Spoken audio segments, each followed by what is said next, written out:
Ladies and gentlemen, boys and girls, children of all ages, welcome back to the downtown Las Vegas Good Buddies. We've got a 3-hour show today, everybody. So if you're watching the replay, the first hour is the three of us. We're going to talk about childhood imagination. Now, if you're here for our crazy influencers, we've got two amazing influencers later. We got the Terror Jewel coming out. Hey, claps, yep. We got the one, the only, the I Am Josh, the 702 coming on out. Later on, I think we're even going to go out and record and do some videos. And so check out their Instagrams. We also, in an hour from now, everybody that's really interested in it, we have the underground tunnel conversation. I cannot wait for this. We've got Shauna and Tony coming out. They are the host of the charity, the CEOs, presidents. You know, I don't even know. I have so many questions.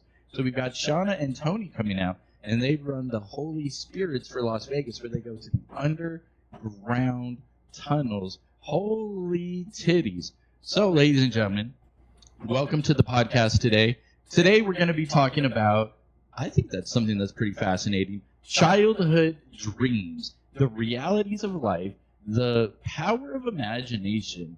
And, I'm thrilled to introduce, I'd say, two extraordinary individuals. We've got the one, the only, the Scott Warner. And did I mention these guys, for whatever reason, stick by my side thick through sin? And so I know they got incredible stories. The other one coming up is the one, the only, the Jangladian, the Vladdy Daddy. All right, boys, so as we get into this, let's get into the ideas of how big did you dream? Did you build castles? Did you try and conquer the skies? Do you remember building little armies? Like, okay, so for me, my father bought me this, Risk set, and I would set it up, or even this old feudal set, and I would make armies. And there were so many possibilities. This army could do this army could do that. Or I thought that I could write something in a book because I saw it on TV. And so I would be watching the NHL playoffs and try and write my own brackets. Who would win or lose? Basically Vegas shit, you know? But I'd be like, this team is going to win. That team's, this would be such a fantasy, this team. And then I would write it down, and I would believe that would become real. You know, I wrote it down, and so I remember so vividly of, this is going to happen. I'm making this happen. Or I remember playing street hockey one day, and I was way up the street, but I had watched every single New Jersey Devils playoff game because I liked Scott Stevens. And the one game, my mom didn't come get me to watch it because I always sat in the same spot with my arms, curled up, and I didn't, you didn't move. You watched that whole game. And every game I was there, we won in playoffs, or so I thought. And then the one, because it was a me, and I was sitting there. And then the one time my mom didn't get me, tell me I didn't yell at her, and I'm all, you stupid, what the Tell me I didn't go to my room crying and shit. And they're like, what do you mean? You were out there having so much fun. We let you play late. My mom thought she was doing me a favor because she didn't come get me when the street lights came on. I just kept playing because, to her credit, I was having so much fun. I'm like, woman, I missed the game. I didn't come in because I knew the game started at 5, and I just thought the streetlights were on early, and you were going to come get me. And so I was so mad because I truly believe that I let down the New Jersey Devils. I was like, Mom, Scott needed me. Not you, Scott Stevens. I was like, Scott needed me, Mom. But you get this, like, this wonder, or it infuses you almost with, like, magic that you don't have. But you feel like that you can do that, right? So with that said, today we're talking about imagination. The thoughts of a child versus the realities of today. Any thoughts on that? That's like. Did we cut deep on a lot of things there? You had like childhood power, and I Yeah, feel like that power. so. That power does exist too, like where you feel like you're in control of everything, and like you have like influence, and that's a beautiful thing as a kid, and it's sad that like in that moment it got taken away from you. You know, The imagination of it all. Yeah, because I would never tell a kid, you know, that their imagination is wrong or what their dreams are like aren't going to work out or anything like that. I would let them go for it, you know, even if it's like the most craziest, outrageous thing, you know. I just think like, who do we have alive today? You know what I mean? Like people like thinking, oh, we're going to go live to Mars or whatever. Like I would never tell anybody that they can't do that just because I think humans are meant to do extraordinary things. I mean, my dream was kind of like, honestly, is to be a professional hockey player at one point. And, but like my older brother shut that down. He's like, oh yeah, you'll never be it because you got to be this big and this tall and this size and this and this and this and that. And, you know, but like, and he didn't know any better, you know what I mean? But he was just my brother. And, like, and then you ended up being 6 foot tall. You'd have been the average hockey player. Right. Look at you. Yeah. If you would bulk up, add 20 pounds of beef on you, you'd be the standard hockey player. So that's like one thing I wish like that I could have had like the right things into place. But even if it wasn't just like that, the fact that we couldn't afford to play ice hockey anyway. So it's not like, you know, then you have to get private tutors. Like I know it's a lot of work to do, but that was like one dream that I had that like I definitely wish I could have done because that'd be epic. That'd be awesome doing what you love, you know. And I think that's still something as adults you should try to go for to do what you love, you know. Nothing, no shame in that, you know, no shame in going for that. And hopefully it brings you financial freedom. You know, I'm not saying just you want to go live on the street because it's fresh air. You know what I mean? I feel like you should have some ambitions, but everybody's different. You know what I mean? I'm not here to judge anybody. Well, we're going to be talking all about that in an hour here. Tony has. Yes, you are. Yes, we are. Oh, I'm so excited. Don't chase the money, chase the passion. Chase the passion?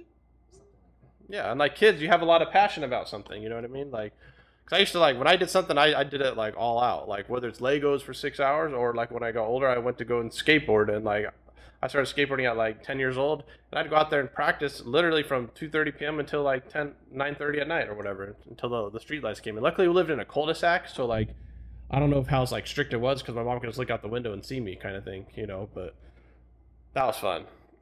Oh, wow. I did a lot of skateboarding back then, and like yeah, but it's different when they can see you, right? Or at least I imagine she could. I mean, plus it was different day, like it was different times. I wasn't worried about getting abducted or anything like that, or you know, like I don't know. Now you hear a lot of the crazy stories, you know, like now you got to watch your kid everywhere. Kid, they're trying to put you in like a can't put your ass in the car.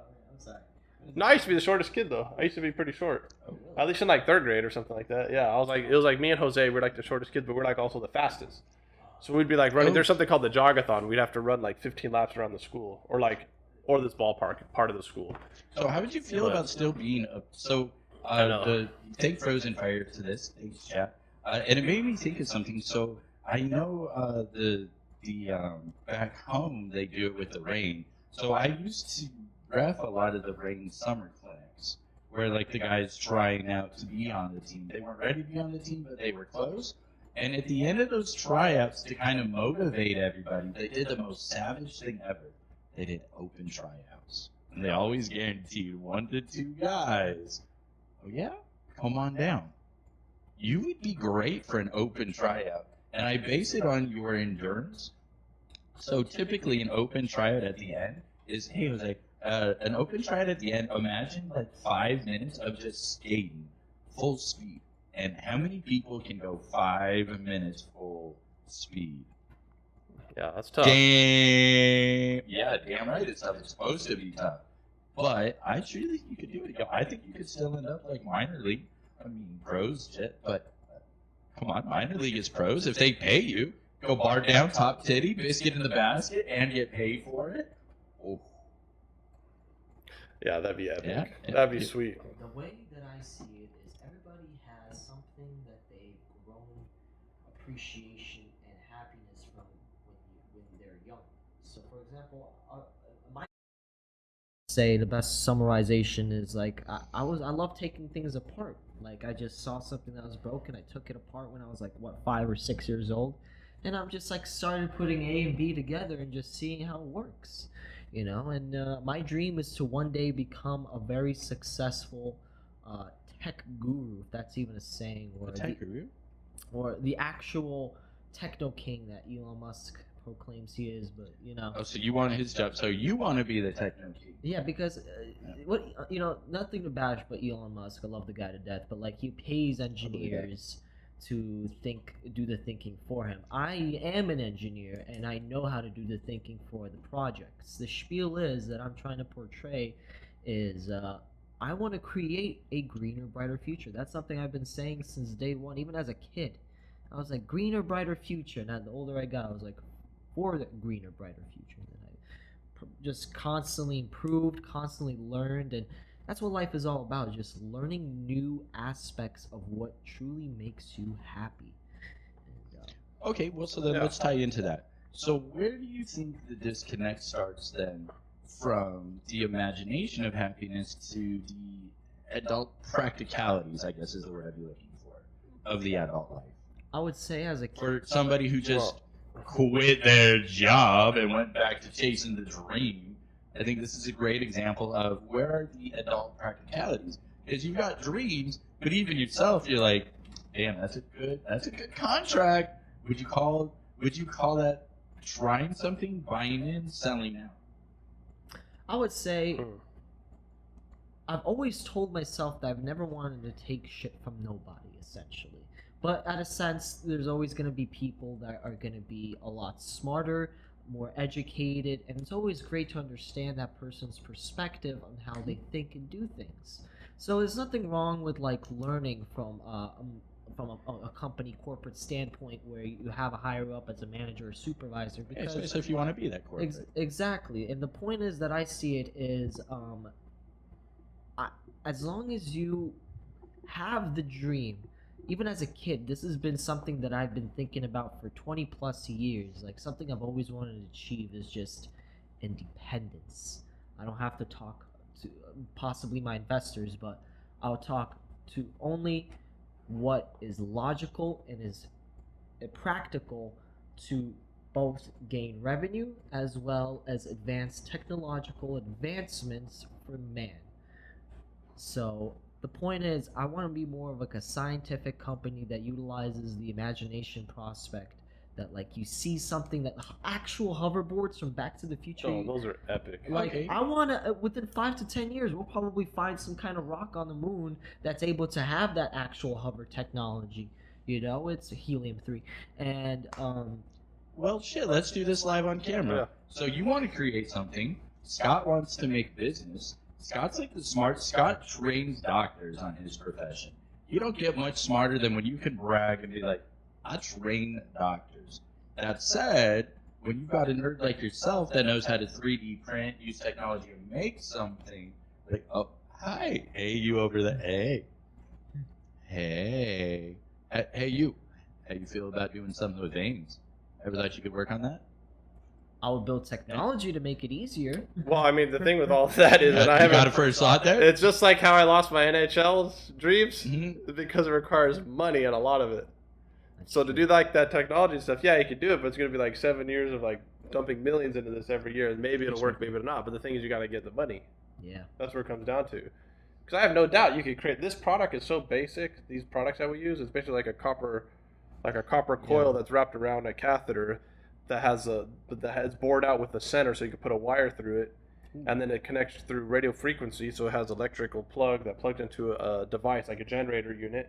So it's like, you know, whatever circuitry that's built of, and then it has to know, and then there's only like basically 2 settings. You're either treating 10 centimeters at a time or 2.5 centimeters at a time. That's one device. The other device only does 7 centimeters, and that's it. End of story. You just push one button and it works. So they're very, very, very basic in their function of working, but you just have to go through like so many trials, and you have to get like real human patients and do stuff like that. Like that's the hard part. And that, like, I'm not gonna say I understand it. Yeah, I might be really smart at what I do, but the thing is, there's always somebody like a million times smarter than me, and I'm like literally, because there's people that have like a photographic memory, like they can read like this whole like. Just imagine reading like 2,000 pages in a weekend just for fun, and actually memorizing it. Like that's how I'm saying. Some people are like totally different levels. You know what I mean? That'd be But amazing. but yeah, being able to like basically like when it comes to like business stuff, like it's how can you make the person doing the work's life easier, and easier usually mean, well, what I mean by not just easier, that's one way, but like actually time. I feel like if it saves them time. Like my friend, he has a business, and you know, he sells to car dealerships a software that automatically posts their inventory on classified areas, whether it's Craigslist, Facebook, Marketplace, stuff like that. It's like anybody could do that. It's like doing it manually. It's like, okay, let me just click and, you know, you can post it yourself. But the thing is doing it automatically. That's the whole point, is that it's saving them time. I think if you could save people time, that's one way. Making it easier, you know, it depends, because some people, like, it might not be worth it though. You know, like, say it's going to cost you $100 either way. One's easier, one's harder, but it's not saving you money to switch everything to go to this quote-unquote easy mode. Mm-hmm. And, you know, maybe it would be worth it, but if it's not saving any money, or maybe it actually costs you more, but it's easier. So I think saving time is actually... Time is money. Time is money. The doctor, sure. I guarantee you, will pay more if at the end of the day he can make more money, right? Yeah, but like, sometimes you can't... Faster. Sometimes they're stuck in a different mindset where they can't grasp their head around that. You're like, look, I can help you do 20 of these in 8 hours, when normally you were only doing 6 in 8 hours. So I can help you do 14 times more than what you're, not times, but I mean 14 quantity more. Yeah, but it's going to cost you more, and then they just don't want to pay it, because they don't want to pay the short upfront costs to get them at a faster result, or I mean at a bigger result, and even if it makes sense and it's less time. Like sometimes you just can't convince people. The best way. Then you got to move on. The best way that I see it is with the current technological advancements that we have now, such as AI, ChatGPT. There's the whole prospect of automation, which we discussed in the other podcast. See, everything from a corporate building structure could be into a small little location building, and everything could be just managed through a computer. So you want us to all work from home? Well, essentially, it's work from home, and everything that is needed will be done into a database with ChatGPT or whatever AI system that just helps do the jobs more efficiently and easily, and cuts back costs for the corporation managing that certain sector. I'll tell you like a problem that one of these radio frequency catheter device companies had was that there was a piece that, so imagine like the whole thing has like, it's not even that many, but let's just say like 30 pieces of equipment. So each of them is like, one might come from Malaysia, one might come from here, from all around the world, right? So one piece from one country is like, oh, hey, all of a sudden we're 3 months backed out. Oh. It's like, how do you find that out? But I'm saying, like, if an AI could figure out, if an AI is talking to another AI of that supply chain, you know, so it's like a supply chain thing. Know. And then it's like, but it would know ahead of time, like, hey, you need to up production of that piece, because otherwise, without, you know, you need all 30 to make it work, 30 out of 30. But if you only have 29 out of 30, then you can't sell it. You know what I mean? And then you have all these doctors waiting for, and then patients waiting for treatment and stuff like that. Yeah. But that also leaves then the competitor came in. Everyone's going back to the competitor's product now, because they're like, oh, well, we're available. We're, you know. I feel it. And the guys that made that mistake, or that not having that product, they were the new guys in the game. They've only been around for like 5 years. Actually, 5 years, but about 5 years is when I seen them. The best way is car companies, a great example. There's a lot of, like, you got Toyota, Hondas, whatever, all these car companies, and they're all competing with each other because it's the way the capitalistic system ran in our economy. I want money in my pocket as opposed to theirs. That's what they're thinking. Because there's like, you could be a Ford and I could be a Chevy, and then like it could fluctuate. You could be a Nissan and I could be a Mitsubishi. You know, it's one of those things where it's like, I don't know what kind of portion of the psychological mindset will allow a person to get a certain branded car. Maybe it's just the cost affiliated, or maybe it's the popularity aspect of it, or maybe like the Subaru, which in my opinion is my favorite car because of the high quality parts that are being utilized in the vehicle. Well, so reputation and stuff. Okay, so let's tie this in and get it back. Let's bring it back, bring it back, but let's keep it dialed in. So, unfulfilled expectations. you want a Tesla, but you can only afford a $2,000 whoopty from 1980. You thought you were going to be a billionaire buying a Lambo, you're taking the bus. Where do you find the disconnect between our childhood expectations and what it's like to be in the realities we've encountered as being a goddamn adult? Everything valuable takes so much hard work. Economics. And that's the main thing. Economics I thought hard things work. would like, oh, when I turn 18, everything's going to come easy. But this is like a 10-year-old thinking this, you know what I mean? But like, it's having that like, oh yeah, like I'm going to effortlessly be like, you know, a people person or be able to like public speak and stuff like that. I'm like, because I remember there was a time where it's like, oh, I got to do this public speaking or I have to do the presentation class, but I don't want to do it. But I'm like, oh, well, when I'm older, it's going to be easier. But actually, it never gets older. There's a point where it's like you have to, where the rubber meets the road, where you have to just do the presentation in front of the class. Or you're like, I used to not even want to like stand up and say, hi, my name's Scott, and you know we're here. No and then way. boom, I didn't even want to do that, like the most basic thing. You know what I mean? And like you want to, you know, I think like say a sentence about yourself. You or just whatever, assume but that eventually you'd be like, I am Scott. Yeah. Hear me roar. So just like anything, it takes repetition, you know, and then like, That's awesome. and then you want to have, and then repetition will build the confidence, right? And then obviously you want to be doing like the right kind of repetition. You know what I mean? You want to be practicing whatever it is, like the correct way. And sometimes that's up to debate because like there could be different ways, like just even hockey, you can hold the stick close to you, like your elbows in or elbow wide, like you know. So there's two different, you know. And then like sometimes like you already learned one way, just do it that way, kind of thing too, though. You know, because I look at it, everything's like an art, mostly everything. You know, especially when it comes to like building stuff. You know, it's like how to use your hands, how do you leverage like a point. You know, like we have a friend, the photographer. He goes like this to hold a camera. Like it's like all this stuff is just like That one extra. That like little more. put it this way, like when you play one note on the piano, on an actual piano, it's 100 moving parts are happening to make that one action happen. It's true. So it's just like, you know, like having your fingers a certain way and doing all that, like that's all art. Ooh. But Okay, the chat brought that. So the chat wants to actually talk about it. They brought it up multiple times now. At what point at what point in your life did you realize you were no longer able or were never going to be the president of the United States? I'm hasn't not happened American. I'm from a different country. I'm like, I was at age 5. I'm like, oh, I can't be president. Damn. well, I didn't have ambitions to be a president. So Hell yeah, I that's know why you did. No, I didn't. You didn't? No, not really. No, You'd be a not- great president, though. Why I was probably my would be. bro thinking you? Yeah, But I'm saying, so I can't say I've lost that interest because I never really had it all too much. I mean, maybe it was a thought that passed, but not really. I was just too focused on other things, I guess. I remember like I took like a citizenship of the world class and stuff like that, like in Boy Scouts. But yeah, no, I didn't really have that ambition to do that.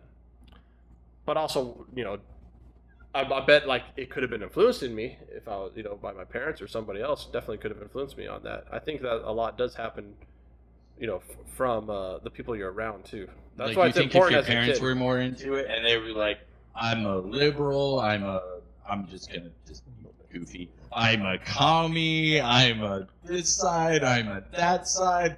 Roar, let's do this shit and get involved. Well, yeah, it's like it's a good chance that you're the same political party as your parents. There's also a good chance you're the same religion as them, but it's not always. And I don't even know, and a good chance could still be 50-50. That's still a freaking chance, you know what I mean?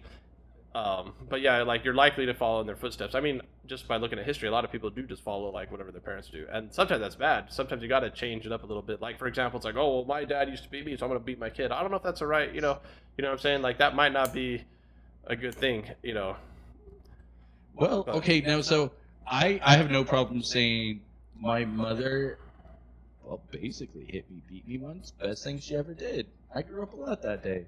Sometimes you're being disrespectful and an asshole, and she tried every other avenue, and eventually was like, bro, you're just not listening. Well, then that comes down to the context. And it's like, You know bro, what I you're mean? just not listening. You're being disrespectful. You're not giving me any other option. And at the time, I was like, ah! But as an adult, I'm like, yeah, I had that coming. She tried every other avenue. She really. The older you get, you No, start no, to and that's like good. it. Yeah. Like I'm not like, you know, I'm saying that's a context thing, and like you turned out You okay get a from lit that comment, moment. You know what I man. You mean? get a lit But you comment. hear like that guy David Goggins. I read his book, and like he used to get beat like all the time for like no reason. Like that's what I'm saying. That's just like. But it's terrible. a primal. The thing is that at the end of the day, I think I was like 10, 11, 12 at best. Definitely a preteen. And my mother, when I was 12, could still beat my ass, barely, but she could beat my ass just enough where, like, you fuck up, you'll find out, you know? You challenge them,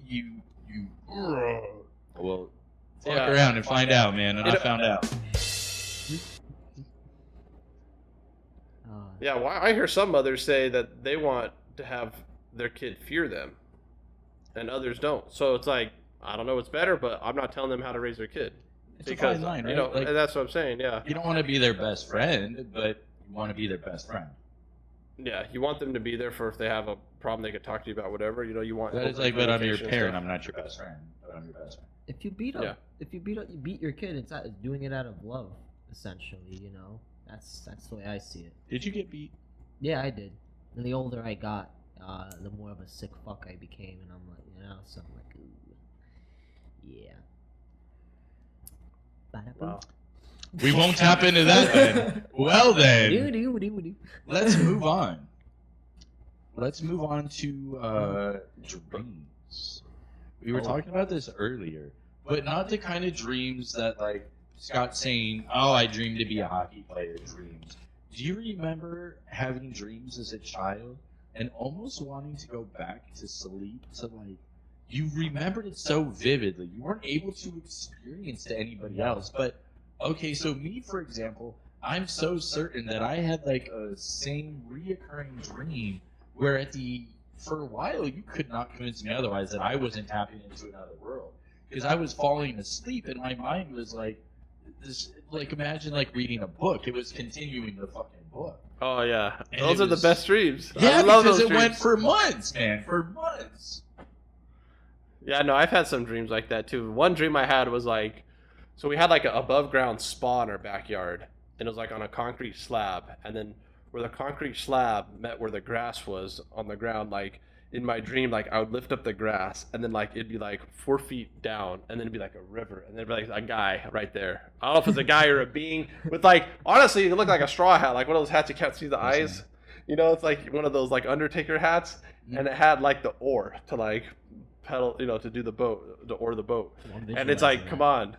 And then like I would go in there and like, but it's like the first part of the dream, like the first time I had the dream, like I barely I went down there and I was like kind of like basically on like the shore, and it was like under like just, it was awesome. Like I still remember it pretty clearly, and it was like this little boat, and then it just went into like darkness, but like you could see the river, so it's almost like if it was like moonlit. You could see it. Yeah, it was like it was moonlit, like so you could kind of like see the ripples of the water and stuff like that. And that was like the first part of the dream. I was like, and then like when I remember waking up, like, man, that's such a cool dream. And then like I think I had it like not like right away, but it could have been months later or weeks later or whatever. And then it's like, well, we went a little bit further into it, but I don't really remember much after that. But I just remember like that was cool. Like I liked having epic dreams like that. Whoa.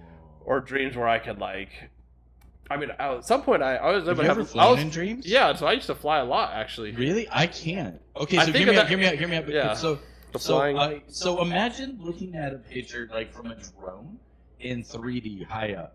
And so for me, imagine like I can back up and move it a little bit, like a little to the left or to the right. But then I'm just like getting farther away, but I can never move forward or back. And then I'm like, fuck, I'm in a dream. And then I always realize, because I'm trying to go, wee! But basically what happens, like, watch this little guy, it looks like it's just like, and then it moves, and then it gets a little farther away, and it just moves. But I'm always seeing the same thing. I've never seen over here or there, or I'm never like, flying. I'm staying in this little area where I'm at right now, and just in this area. How do you fly? Because I know I'm in a dream, and I'm thinking. So the first time I was flying was I was in the three. What are the big wheels? Remember the big wheels? You had a big wheel in front, and then like two little tiny wheels, and like. It was kind of like that, or maybe it was a tricycle. I don't remember, but it was three wheels though. It was either the big wheel or the tricycle. And like I was just in my street, and like it's like a certain area of the street because I was in a cul-de-sac. So if I went over like the middle, then I'd fly up, and it was probably about 15 feet in the air. And then but it was like a space. Like you can only be in the air. Like you can only fly 15 feet, kids. 15 feet high. Or no, it was probably like really 15. But like it probably it was like 15 to 20 feet. It was still pretty high. You know what I mean? Okay. Because yeah, you're right. Proportionally, if I'm only like a 3-foot person, and then 15 feet is huge. Yeah, no. Like, so like it looked like I'm like, whoa, wow. But I remember it was only like that one space, and then like once you got past that space, then it's like you'd come down. Then you have to do like a circle around and do it again. You got this circle around it. Yeah. Oh, I gotta keep doing it. I gotta keep flying, and flying is awesome. Okay, Peter Pan. And then another dream was because of Peter Pan. So I watched the Peter Pan movie. So in the, it was like a couch like this, like we're sitting on, and like I'd stand on the couch, and then like if you jumped in this spot and you had a happy thought, I kid you not, because from the movie, that's probably how I had that. So I jumped, and then like I'd fly around, but I'd just do like a circle in the room though. I'd like fly, do a circle in the room, and it was so cool because it was actually not it was like a first person flying. Like it was actually me flying. I see you. Wasn't so yeah, because sometimes it's third party dream, but like for the flying was first person. Yeah, so you had your own POV, right? And yeah, my own POV. Yeah, you weren't third person. Yeah, third person would weird me the fuck out. I'm not a video game. If I became my own video game in dream, gee, holy. Oh my god. The way that I see it is dreams in general. It's all based on what you put in your body. You know, if you go to bed sad or depressed or happy even, you know, your dreams change drastically, which is such a crazy phenomenon. And it's based on diet. It's based on how many hours you would sleep. Like if you would sleep a full 8 hours, you would have better dreams. Or if you sleep 5 or 4 hours, you would have completely weird, obscure dreams, is what I've noticed. And one dream in particular that I've had was one dream that I had in particular. We're vibrating. You see that? I know it's tight. Tell us about the dream. The one dream that I had in particular was it's just me going up into a spaceship. Where it's like everybody's in a cordial line. Everybody's wearing like specific suits, and everybody's just climbing this escalator towards this giant super ship. And that's all. That's only happens whenever I'm very, very happy. Whenever I'm upset, I would have completely different dreams. Like something that would just be, like if you're angry or if you're sad and you go to sleep, you will have nightmares. That's what I've learned. That's why I never want to go to sleep upset or angry, because my dreams just take a drastic toll in how the outcome is going to be portrayed. And it's one of those scary things where it's like it's whatever you put in your body. Like you eat right, you sleep right, and you go to bed in a happy or exciting mood. No content, yeah, you know. And it's like your dreams just adapt to that and portray that visual of your happiness in the sleeping realm through how you built yourself throughout that day prior to going to bed.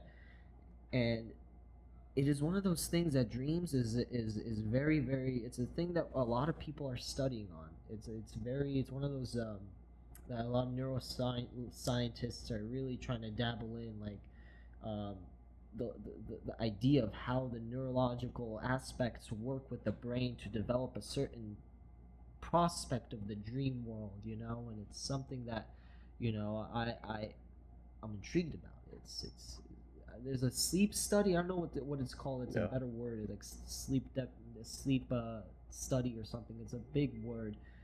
Can't think of it at the moment. But yeah, no, dreams are something that, you know, we all have to just learn from and see how we become, you know. And you could see your future self in your dreams, at a sense, is the way I like to see it. Yeah, I've definitely had the dreams where it's like the whole world's gonna end. I remember one dream where I'd look down the street. So I was in a cul-de-sac, but if I just went like just a little bit down the block, and then I could like see like almost a whole mile down this one street. It was like super straight. And I remember like looking down that street, like way in the distance, there's like dinosaurs that was like coming out.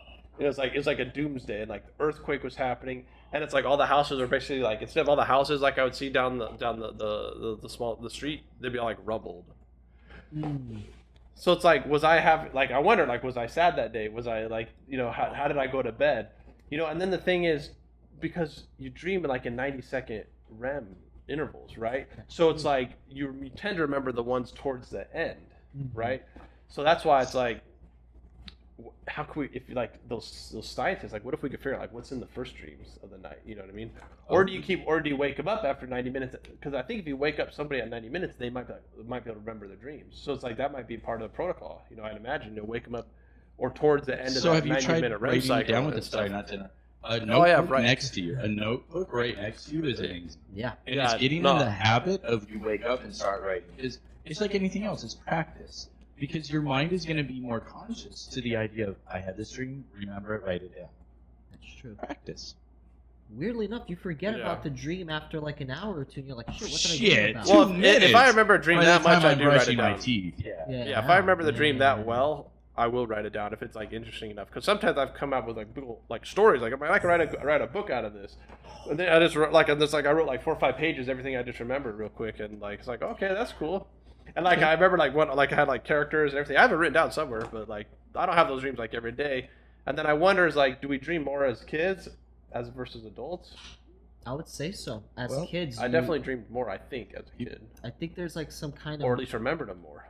there's some kind of compound in your brain when you're young, like babies per se. You know, they have like a certain body chemical that is something that dissipates over time the older you get, and I feel like that chemical that's inside the brain of the baby is able to see the dream more accurately, and see, for some odd reasons there's been another weird phenomenon with babies, that they're able to see paranormal entities, which is weirdly studied, but it could be fact or could be No, cap, they you run know? off different wavelengths on the brain. I think like That's true. I can't remember exactly because I'm not an expert on it, but it's like alpha waves or something like that. Like it's a certain type of wave, and then as you get older, it's like okay, now you're more on the beta wave or something like that. It's like you change like frequency. A Yeah. frequency is changing, and like a baby, they're only awake like 5 hours a day or something like if that. They're sleeping 20 hours, 18 hours a day, like in the So you newborn. would So like they're imagine. dreaming all the time. But are they waking up, absorbing the world, and then dreaming, and then like processing it? Like maybe dreaming is more important when you're younger, Okay, and then dreaming can also help you insight. Sometimes it can try to solve problems. I don't know if it's like a whole supernatural thing where it's like, oh, I'm seeing the future in a dream. Yeah, thing. okay, yes, But I think yes. it might be telling yourself something. I don't know if it's actually supernatural. Want story time for that? If you think that We haven't done this in a while. Want a story time? All right, hit the story time for you. Fuck yeah, it's been a I while. know you want to. You got to give them their excitement. Look at this. This is It ties into everything you say, I promise. Promise. it's story time. Fuck it, we'll fully commit. Alright, so, for me, because well, you actually had finally told me, bro, if I ever meet this ex, I will want to beat her ass. I've had to hear all of your goddamn shitty stories. Your woe is me. Your I want her back. I don't want her back. The wham, the blah, blah, blah. It was a tough time in my life, and thank you for being there.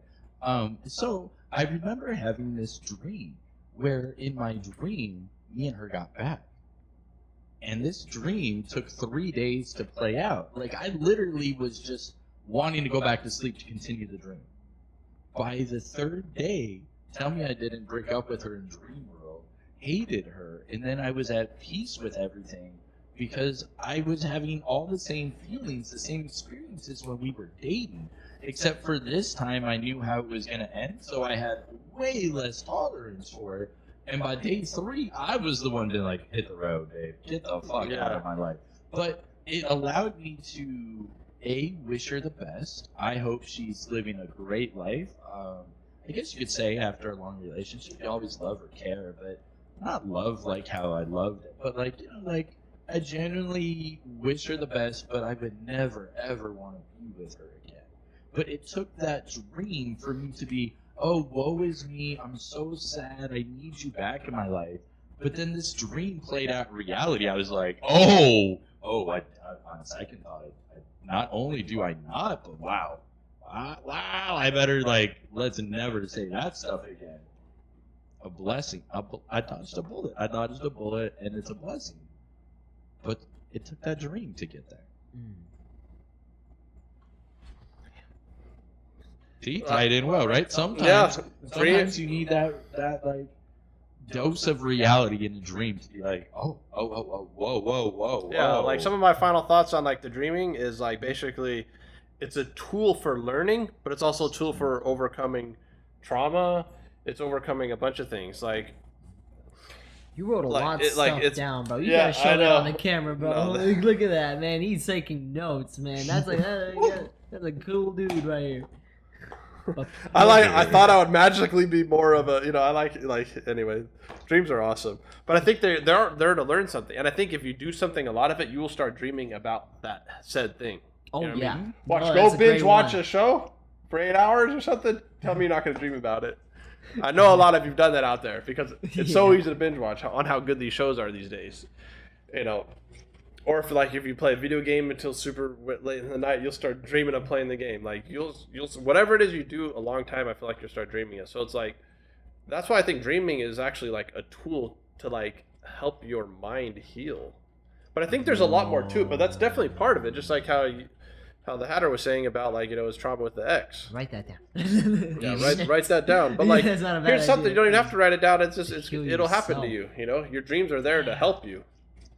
I think they are really there They're to there help to you. help you. They well, kind of let me see what I needed to see before the hindsight. I couldn't put it at peace. I promise you, I was not able to be at peace with it or wish her the best. Or pre-hand, I was either, oh, I love you, come back, or go fuck yourself, I hate you, or both, or whatever.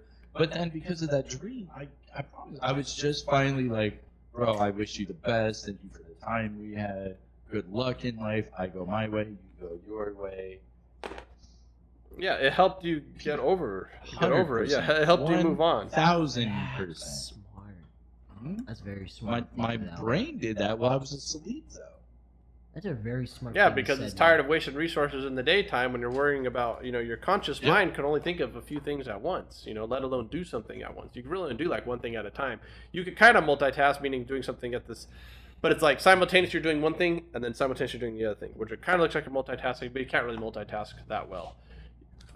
But yeah, like your conscious mind can only do a few things at once, but your unconscious mind, or some people call it the subconscious. Now they changed it to unconscious mind. I don't know, it's just a word play. But like your unconscious mind, they say it has like 2 million things happening, every day, let's say. So it's like, and that's why your unconscious mind could sabotage you too, though. So if that sense, that means the dreams, the nightmares could sabotage you, make you scared to do something. Mm-hmm. Yeah. I'm trying to think of an can example. Make you scared to jump out of a plane. Or scared of spiders or anything. Skydive. Scared of bees or something. 'Cause you guys want to give final thoughts? We're on our last couple minutes here. I mean, that kind of was mine, but like, I think, being, you knew really it. good, man. Holy crap! Vlad, do you want to give I'm a final? about You want to give a recap just there? like, shit, everything connects. What he just said. It does. Everything's connected. Well, he had the notes. He was ready. The way that I see it, ladies and gents, is dreaming, as the best way that Scott put it, is a great way to heal yourself from any traumas that you may or may have not experienced or think about, because that is what your brain is telling you to overall. Don't worry about it. Today. Don't worry about it. Be happy. That's Be why happy. it's the reason why today is called the present is because it's present. That you are gonna live another day and see new experiences and just overall dream about it, because that's what the thing is. It's like, yeah, you might have the same dream numerous times, but then sometimes new experiences and new TV shows or episodes come out and it just changes that dream realm for you and it makes you think big, and it's like, it's such a beautiful thing about the human body that we're able to experience the privilege of dreaming. Because do animals even dream? Like, did we do the neurological? I think they do. Yeah. Dogs do. There was actually a thing. Yeah, dogs do dream. It'll unlock secrets in your life. I would imagine. You would imagine what a cat is dreaming about, or a dog. Like they have their own catching a bone. Catching a bone. And the thing is, it's all in perspective. It's all the way that we put the type of chemicals and disciplinary actions on our bodies to. We should have this create topic that again. dream. In Jesus' name, amen. Well, and dream that, my on, friends, dream on. And that, my friends, brings us to another incredible episode. Holy titties! Oh, the memories of the childhood. Wow. Jesus Christ. The realities that shape our lives. I The know. force of the imagination. It's crazy to think half of our lives were still as a youth. Well, 1/3 of our lives are spent. Because if you're 32, that's Hey, 16. you sleep 8 hours a day. That's a third of your life. Third of your life you dream. Oh wow. Yeah. Wow. Yeah, third of life you're dreaming. So with that, everybody, I want to give a great shout out to the one, the only, Scott Warren over here, who'll be returning with us in a moment here. And our one and only, our Vladdy Daddy. Those are actually some pretty remarkable stories. The insights, the sleeping, the dreams. As we wrap it up, let's take a moment to reflect the power of our childhood dreams. And all the bullshit that we gotta endure as we grow up and figure out it's all fake in our adult lives. Oh. So let's give a cheesy one. Let's remember, it's never too late to reconnect with that inner child, to tap in with the boundless creativity that resides within each and every one of us every day. So, my dear listeners, go forth and embrace the lessons learned today from our awesome hosts over here. Let your imagination soar, let it roar, dare to dream as if you were a wide-eyed child trying to find your next nut. Jesus. And remember, even in the face of reality's challenges, there is always magic to be found everywhere. You just have to believe. So thank you for joining me, you guys, on that thought and this inspiring journey. We've got the one and only Sean and Tony. They're from the Las Vegas Holy Smoke. This was part 1 of 3. Coming up next, we're going to spend an hour with the charity group that goes to the Las Vegas underground tunnels. I have so many questions. Why would you even go to the underground tunnels? Who fucking hurt you? I'm so excited to have them here. So we've got that coming up next. For right now, we are going to stay live. We will edit this and make this into 3 different parts. So that was part 1 of 3. Part 2 of 3 coming up next. And later on, we do have some social media influencers who go on the streets and interview people. We're going to ask them all about that life and why they're chasing social media clout in Sin City. So we'll be back in, let's say 3 minutes, you guys. We'll be back in 3 minutes, and we'll be back with the Las Vegas underground tunnels. I'll see you guys on in 3 minutes. Oh, and check out these amazing commercials we have. They're no longer my old ones. They're finally the downtown Las Vegas good buddies. P.S. We're on Spotify, you guys. Find us on Spotify. Please tell your friends to check out our podcast. I think it's fun. I'll see y'all in a minute. Get ready. Oh, so beautiful. Oh, I love that shit. Awesome. You got water though? Do I? Yeah. Actually, I don't, but I have red cups and tap water. I'm sorry. No, I have different kinds of orange juice.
ladies, 10 minutes later.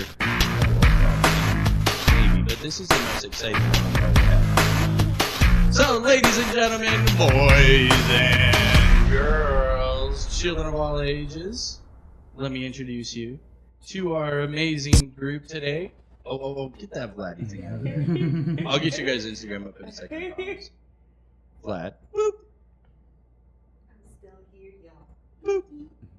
Ladies and gentlemen, welcome to a special edition of our podcast where we're going to get into incredible work of charity that is, would you say making a tremendous impact in the underground tunnels of Las Vegas? Literally.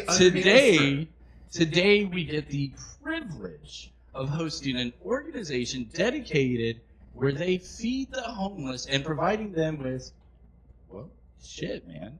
I'm just going to say it, and they'll correct me later. A glimmer of hope amidst the shadows. So here we go for the heartwarming episode, as I'm going to uncover the experience that lies beneath the tunnels of the streets bustling in Sin City. So let's all welcome Shauna and Tony. We're thrilled to have you guys here. Okay, so let's just get right into it. And Scott, welcome back, everybody. Scott, welcome back. So let's just get right into it. I'm thrilled to have you. Could you start by sharing the story behind your organization and how it came? Oh, well, that didn't begin with us. So it's only so much that we can speak to other people's stories. But as I understand it, and correct me if I'm wrong, or fill in where I missed something, a bunch of comedians got stoned one night and decided to do something human and cool and adventurous. Wait, so this is from musicians? Comedians. Comedian. Wait. Yeah. So did the comedians Local joke? comedians. Yeah. Yeah. No, not as a joke, but like just kind of a do something human and fun and adventurous. And there's like a bit of danger going down to the tunnels at night underneath Las Vegas Boulevard and just hang out with the folks. And you better bring something. I mean, that's only the polite thing to do to any coming to anyone's home. Bring a gift, bring a bottle of wine. Wait, bring a gift? Yeah, You bring food and water, weed.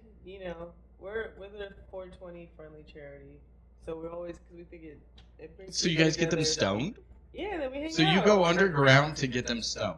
And fed and socks, batteries, hook up an ID, help with bureaucracy, deliver mail, just that's what it's become. But like it's like a full suite of because everyone needs help in different ways, as we offer. But it starts with food because if you're hungry, you can't think right. Yeah. Exactly. Water, food, the basal level, right? Like that's a big one for me personally on water when it's hot, like when we're in triple digits for a prolonged period of time. I go around, pass out cold water.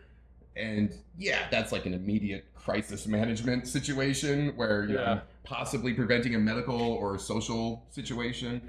But then there's like that more long-term thing where you just show up and provide a social connection as well as material goods. Yeah. Oh, that's really cool. How long have you guys been doing that for, or what got you like involved with that? Because you said you met some, but like the comedians. So you met them personally, or did you like hear about the story and just want to follow their footsteps, or how'd that connection happen? Well, me and Jesse, we moved out here to Las Vegas in 2019, and we were homeless in Oakland for about a year. So we had like a boat. Yeah, together. Sorry. We had a boat that we were living on through the summer. And through the summer months, it was cool because it was warm and hot, and we could stay there all the time. Nobody would say nothing because it was summer and stuff. But then when it came like the winter months, they started cracking down on people who were supposed to. Because you had to have like a permit and stuff to stay on the boats long term.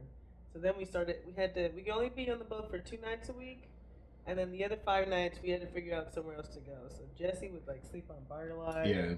Damn. Sleep on the subway, And then I had to, every night I had to go to a friend's house. I had to go to 2 different people's houses, super far away, and then wake up super early, go to work. Would you guys get worried for each other for the weekend then? Oh, yeah. Seriously, yeah. And sometimes, she always had like a couch at the very least, but sometimes she would go with me for the marathon, stay awake all night and sleep in the day situations. Like being in San Francisco, there's you're just walking around. There's some amount of activity, so it's reasonably safe. And then when the BART, the subway in the Bay Area would open, then I'd get on it and sleep for like a few hours. And on a few nights, more than a few nights, she would join me for those marathon, stay awake. Or watch each other's back. You nap, I nap. No, it was more like she was just like being solid with me. like she would that's adorable. go all night, and be wrecked the next day just so that I wasn't alone doing these adventures at night, which I soaked up a lot of game and a lot of life out in the demon hours of San Francisco. Yeah. Damn. What would you say is like one of the biggest fears or something, one of the biggest things you had to overcome, knowing that every night or 5 days you had to find a spot? Okay, so really, wow, it's just like there's a constant threat of assault of one kind or another, which is why I wouldn't stay awake, why I wouldn't go to sleep at night. It's also why I chose not to have a tent.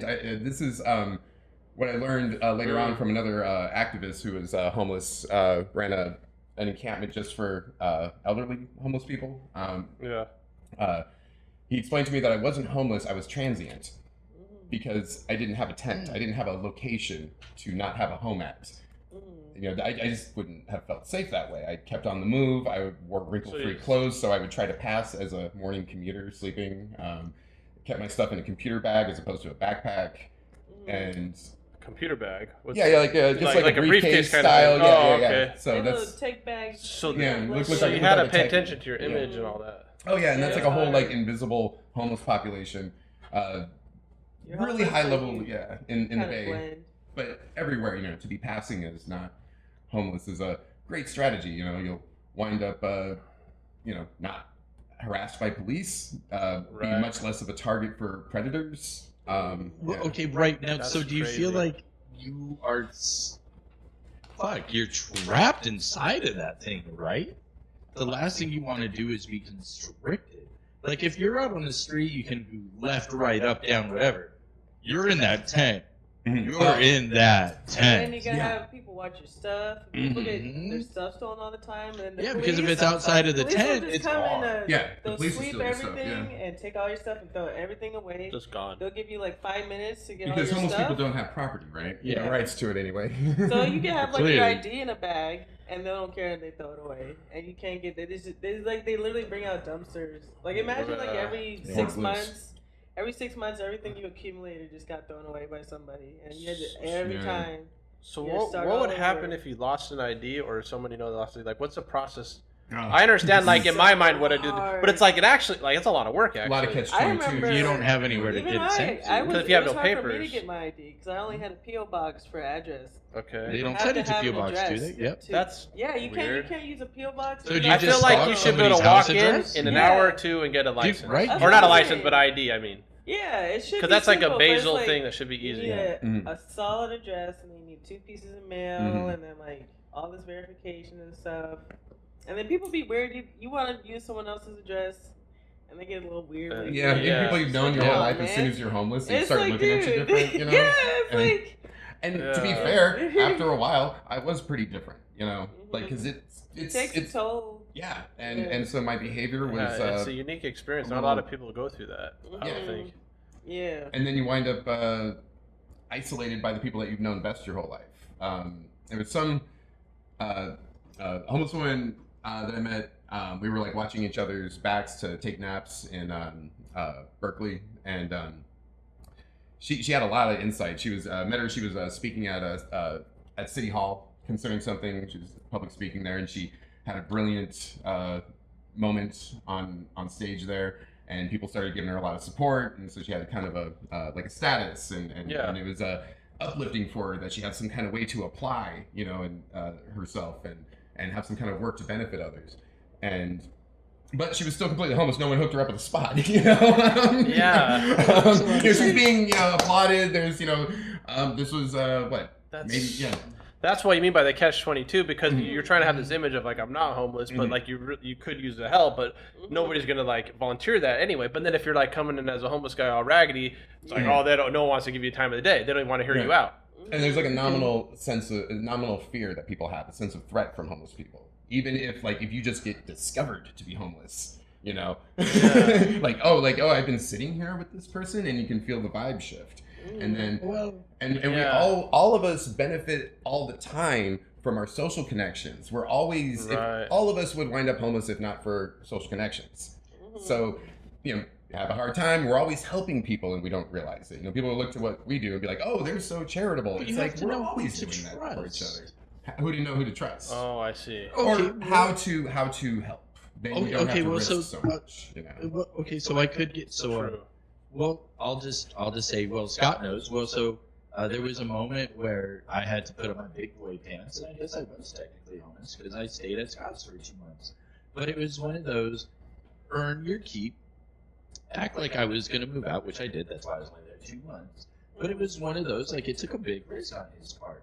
But I guarantee you, if I started slacking off, getting drunk high, fucking around, bringing in hoes, this guy would have beat my ass, literally physically beat my ass and kicked me out. And so sometimes you get an opportunity, and it's what you do with it. Well, yeah, and then like just that situation, it's like I'm still taking a risk because I don't want to beat you up, and then I lose my job and go to jail or whatever. Like, and then I lose a house or whatever, and then I screw myself up, and then it's like, you don't like. I don't want to kick somebody out on the street either. I'm trying to help, but it's like you were there to help yourself, so you have to. And that's the thing. How do you help people but not? Wait. So with that,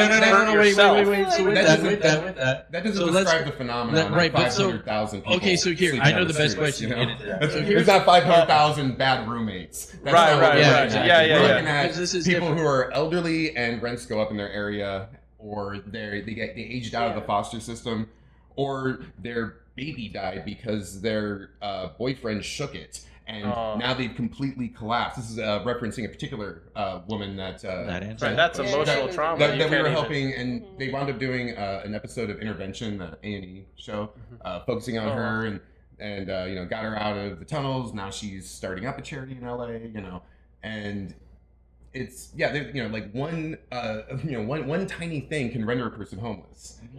There was in Oakland, the homeless encampments were so expansive that there would be a gradation between subcultures. Here we have the drug addicts. Here we have the drug-addicted sex workers. Here we have sex workers that are not on drugs. And it just like blends as it goes down. And there was one encampment where it was people with speech impediments. Really? A whole camp. Yeah, stuttering or just difficult like to talk. slurring or some kind of speech impediment. And if you're familiar with the monster experiment. Refresh. It was a monster experiment was a study where they I want to say early 1900s where they took one group of kids and that stuttered, and they're like, we're setting you aside to be in a class for kids that speak exceptionally well. You have such great pronunciation. This is where you are. And then they all stopped stuttering. Then they took another group of kids that didn't stutter. 1939. And they gave them they told them that they were stutterers and they're terrible at speaking. They all developed speech impediments. And then the reason they call it the monster experiment is because decades later, when they went to look up on what happened to these kids, their lives went to shit.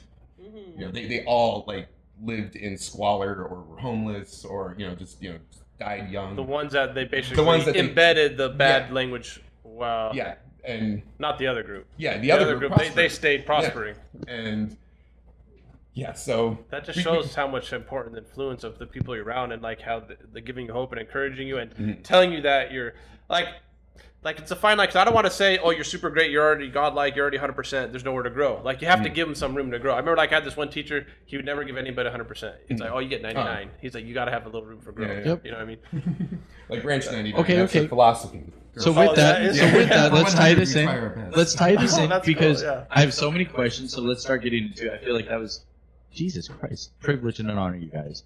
Okay, so the underground tunnels can be daunting and unfamiliar. Even if you've been down there, that environment has always got to be a little unfamiliar. So with that, how do you discover the hidden community? And what is your challenges while you're down there trying to, I guess you could say, as cheesy it sounds, carry out your mission? But I mean, it is a mission. That's fair. Help the mission. Yeah, what gets in your way? Or what challenges do you face when you're trying to go down?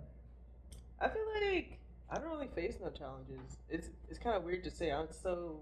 Is that weird? To going down there, Is that me just thinking the worst of the worst kind of thing? Is that not really how it is? When you go to your local bar. they do exist. Yeah. But we don't Jesus think about them. Christ, the Experience it challenge on at my the- local bar. Yeah. High school Yeah. never ends. Yeah, and like we said, it's like it's not. You don't want to think like, oh, I saw this one time in a movie where they broke a glass bottle in a bar and then they're gonna stab somebody. Like, oh, that could be me going in. Like, if you're going in with that attitude, like or that mindset, it's like, Right, what do you no, set yourself up for that's disaster? huge. But if you're going with like, hey man, there's a group of people here that need help, and you're just like trying to like make a connection. I don't know, like what's the correct mindset for someone going in there? I I guess. don't know, because I just feel like I know all the people there. I know their names. I talk to them. I ask them how they're.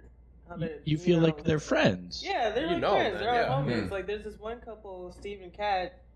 They have this tunnel that's where is it? It's kind of like on Tropicana or something. But they've been there for I think a decade. But it's not just like a tunnel. It's like an apartment. Like the place is nice, man. Yeah. It's so weird to say, but it's nice. You go in, they have like a living room I've had it for years. area, and then they have like a pantry kitchen area, and then they have a bedroom, and then they have like a back storage area. And it's so cozy. Oh, wow. So we always, whenever we do our mission days, we always go to Steve and Kat's last, and we save all the weed for their stuff. So jam Because sessions break out, yeah, you know, jam musical sessions, equipment. And, We talk a lot of ish, Talk So they got about power stuff. down there. Mm-hmm. Yeah, Electricity? Yeah, electricity, or sometimes they have sometimes power. Batteries, they have batteries here and there. Yeah. Oh, But okay. it's just mostly just the vibe. Like is candlelit. so- Like how do you see? Like I'm thinking. Well, he says dark tunnel. That's so I'm Yeah, just yeah. imagining something you can't see. How do you get light? Or Candles, Yeah. just candles, fires. Yeah. A lot of time in the summer they get firewood, so they do fires and stuff. Wait. Hold on. Maybe like Is landscape. that- Fires? is it pitch black though? Landscape. Like if Under there's no wait. light? So they bring Some fire Mm. underground and Okay, well, so this No, particular so like tunnel's this not that. tunnel, it's like Yeah. it's above ground. But sometimes And we've it's, like, encountered open people air. like okay. But then 2 they do blocks have in. underground tunnels where it's like people will be deep in the tunnel, Mhm. and it's like, and it's crazy. The water comes so fast. The water, it'll be like. do you ever get nervous here- going down there for the water? I've never been down there. I've only been down there once when it was like kind of flooded, and it was like, oh snap, this is like crazy. This is a lot of water, So we had to take a different route, So I was talking to Jesse But it comes about really this. fast. if What you're are not what safe are the kind of or people careful. that live down there? How do they survive? Because these guys got to know the environment. Like, okay, so how do they know the weather, or do they weather prepare? Because some of these guys got to like laugh at it. I imagine where it Oh, would no. petrify me, but a flood happens, and I imagine them just make their float home or their house float, and then There's a guy who does that. He's a military vet. is that made a is that pontoon. real? Is that's real? Well, I know of at least one. A lot of people yeah. just have like escape plans. Mhm. Am Because I they- watching too much TV, like Kidding Imagination Land? I just imagine this like cracked out genius who sees all this water coming, starts giggling, puts everything on a raft, and then is laughing and like still watching TV and like smoking a cigar, not giving a fuck. I think they found some I clay mean, they tablets in Samaria that proves that that's actually the original version of Noah's Ark. I Or mean, something I close just to that, just you know? the way you guys describe it, I just imagine somebody being like, "Yep, flood. Uh-huh. Yep, put everything on the raft. We're going up, baby. We're gonna go up here now." No, that Don't actually, even- that actually there is a case of that, and he's Yeah. a sober type of dude. Swear. So they're really. So I'm not even being He's, busy. he's a That's military actually real. vet. He's in a wheelchair, and he's got a dog, and his pontoon is, Oh, yeah, And him and his dog just float. Get out. yeah, he Uh-huh. rolls up on there. And, That, he's a legend. yeah. Yeah.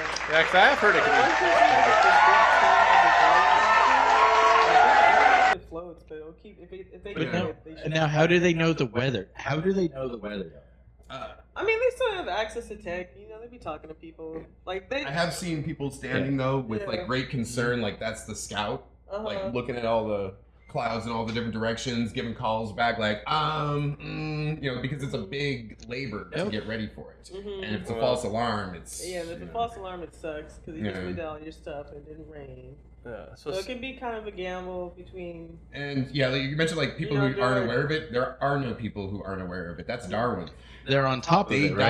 die so frequently, Oh. and so Yeah, there've been two Yeah. people who died where I know this one story that there was a couple that lived in a tunnel, and a flash flood happened, and the dude got out, but the girl, she got stuck in like a shopping cart in the Ooh. tunnel, and the water got high so fast, and then she drowned. I think he died the same way, so it's super sad. And it's like, no, the water will really like. So the opposite Zero does to happen. So 100. they're not always ready, right? If you get caught slipping, If you you know. get caught slipping, it could cost you your life. Yeah. Well, there's caught slipping, or you're new, like you just moved in, you're a new resident. I think but everyone listen knows. to your neighbors, you know. I mean, if you try to go these at it alone. Okay, yeah. how does that work? How does neighbor like? Oh, How do community, you? yeah. How are you in like a? Is this almost like living in like the 1800s, where like, buddy, there's no rules. You be a good neighbor. I got a gun. You got a gun. Don't be disrespectful. What I've noticed is, and it's actually applied to our distribution strategy, is at each encampment there is some kind of figure or figures that maintain order. And there's somebody who can enforce things physically, either through just, you know, the respect they garner from their size, you know, some like big dude, or and also like an empathy and like just political skill with, you know, communicating, and that can be like a guy, or it can be who possesses those traits, a woman, or a couple is like another scenario. I'm thinking of specific tunnels where there's this one couple where they it's a, I don't even know if they're a romantic couple, but they definitely have this mom and dad feel. And so I like to go just through those folks, you know. Would you say like a trustworthy kind of feel? Yeah, like people will trust them, you know, they give a sense of, you know, like honor and reliability, and also like actual physical protection. That's what happens when you're with a male-female, though, right? Like, there is yeah, but I'm thinking of like Irish. you get trust right away. Now, Irish is like a wild. You forgot. I don't know how long you guys been together, but you get trust immediately as a male when, well, in your case, because I've got to meet Shauna enough, where like, she's very empathetic or nice, or you know, I don't know a lot of people that actually don't like Shauna.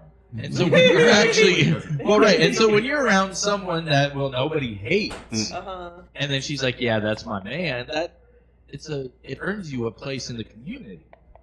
It's a trust thing. Yeah, I mean, That's true. yeah, So would you say that in this for case, each like other. they have like a, instead of daddy vibes, they have a mommy daddy vibes? It's not. I don't think it's mommy daddy, but it's just like I don't know. I just think it's like a leadership thing. It's just kind of like the guy who looks out for everyone's best interest in a way. It's like democratic, you know. Like you can't just move into a tunnel. You like. I mean, I'd say it's technocratic because the authority is established through skill. Or technocratic. I don't know, whatever the words are. Yeah, like it's like there's this one cat, Irish, at one of our favorite Irish tunnels, is because real that sweet. tunnel has a giant art gallery deep inside underneath. Oh wow! Underneath That's really Caesar's cool. Palace, it And just there's opens always up. new art too. But at that tunnel, there's this cat, Wow. Irish, This who is amazing. I think he was like a professional boxer, you know, or something like that. And he's got this like wily energy, right? But he's extremely emotional and sensitive and compassionate. And so those combination of traits, you know, his capacity for, you know, violence and to enforce what's right, and also the reliability that he knows what's right. Right, he's not going to go over the top. He has to restrain. He'll be just. Yeah, it's like, and sometimes we've had instances where we show up and someone's new to the area and they don't know us, and they do the reasonable thing, which is to regard us as a threat. So how do you build by coming into trust? their territory? Well, and then Irish will set them straight. Yeah. mostly it was Doc who did all the hard work. No, that's an honest question. No. So, hold on, sorry. So, okay, so say I'm brand new here, and you want to build trust and establish a connection. Because, damn, so you're trying to help. How do you make you feel comfortable, accept, like, I don't want to say, I'll just say it as a joke, but I'm going to regret it and get canceled. How do you be like, bitch, accept my help, I'm just trying to give you assistance? And his reply is, bitch, I just ran away from that shit. Why do you think I'm in this tunnel? Oh, this is another thing, especially when it comes to like church organizations. Okay, so it's Las we Vegas. had this weird one. Oh yeah, this one weird group that, oh my god, they were so obnoxious. It was like some they didn't weird, bring anything either. Yeah, no, they were like some weird cult. It was like 6 of them, and they came out to the tunnels, and we were there at the same time. And they came out and they talked to all the people, and they were like, "Yeah, you need to go to church and pray to God." And They all had matching T-shirts with some kind of statement about God and or like something. we bless you, and like and And then they talked to us and like we're on the same side. But it's they- like, no, you're Same not. team, bro, They same didn't bring team. No food, they didn't bring no water. They just brought the Bible, but they did bring offer. They just came to preach. They and did, then, like, no, they offered this as like a 6-month stay at their like remote desert compound. Remember that part? Is this how you get your so organs? they're like, we have this like facility where we can help pretty people. much. Jesus. Like It was rehab. so weird. Okay, And like- did you guys catch red Well- flags everywhere? Oh, Oh yeah. no, we all Yeah. were like, dude, Well, what yeah, the tell hell's me the about that. problem? I'm Yeah, curious. tell I us forgot more. the Yeah, name this of is the group. crazy. Yeah, it was so weird. At one point, she says, like, yeah, so what happens at this facility? Oh, we help people get off of drugs and get past like other problems. And I was like, oh, like being gay? And she's like, yeah. And she realized that she wasn't supposed to expose that they're like a anti-gay like reprogramming conversion Ooh. therapy Wow. cult. Yeah, you it know? was so But weird. but you're homeless, and then all of a sudden you're like desperate, and if you get like fooled by these cats, now all of a sudden you're like in some Fooled, right? compound for Fooled. 6 months, and then like a year from that you're like weeding baskets for the leader. Like it's Yeah, that's like indentured That's so bad. servitude Yeah, or exactly. something like that. So Yeah. bad. You have to help It's people, crazy. I feel like, from Like, don't come without out to preach and expecting not bring anything no in food or return. nothing, Yeah. you Right. Like, you it's guys like- it aren't was like the expecting middle of anything in summer. return. It's like 105 degrees, and you came out to really stress people out and preach and not Mhm. bring any freaking water, bro. yeah. What the? Like, bring me Oh some my water, and then I'll God. listen to your BS a little Yeah. better, right? We basically told him to get off our turf, bro. Like, Yeah, and then there's nah. like just other, like a lot of people nah. have been abused by churches, and this is why they're homeless, is because of some kind of like, Father Fondle got to them when they were 6 years old, and no, the church is the last thing they want to hear. Yeah. That's like the quality of their lives is determined by how far their mind can be from the trauma that the church gave to them.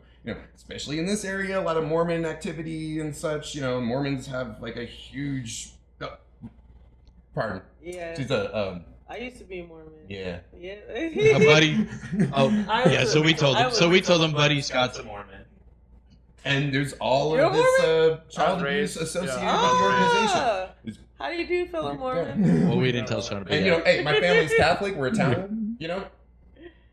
Church rapes the fuck out of little kids. This is part of the cultures that we live in, and America at large. Jeez. But for a lot of people, their association with trauma comes from whatever church organization their culture was a part of. It's the source of it. Some in England, there's a bunch of kids that got raped by Jimmy Savile. So every time the BBC comes on TV, they twitch a bit. So to come with like we're called the misfit missionaries, but to come with a secular, we're just here to hang out. Hey, we got Right, food. Mhm. This, and it's come up a couple times, asking about like, oh, here to help people.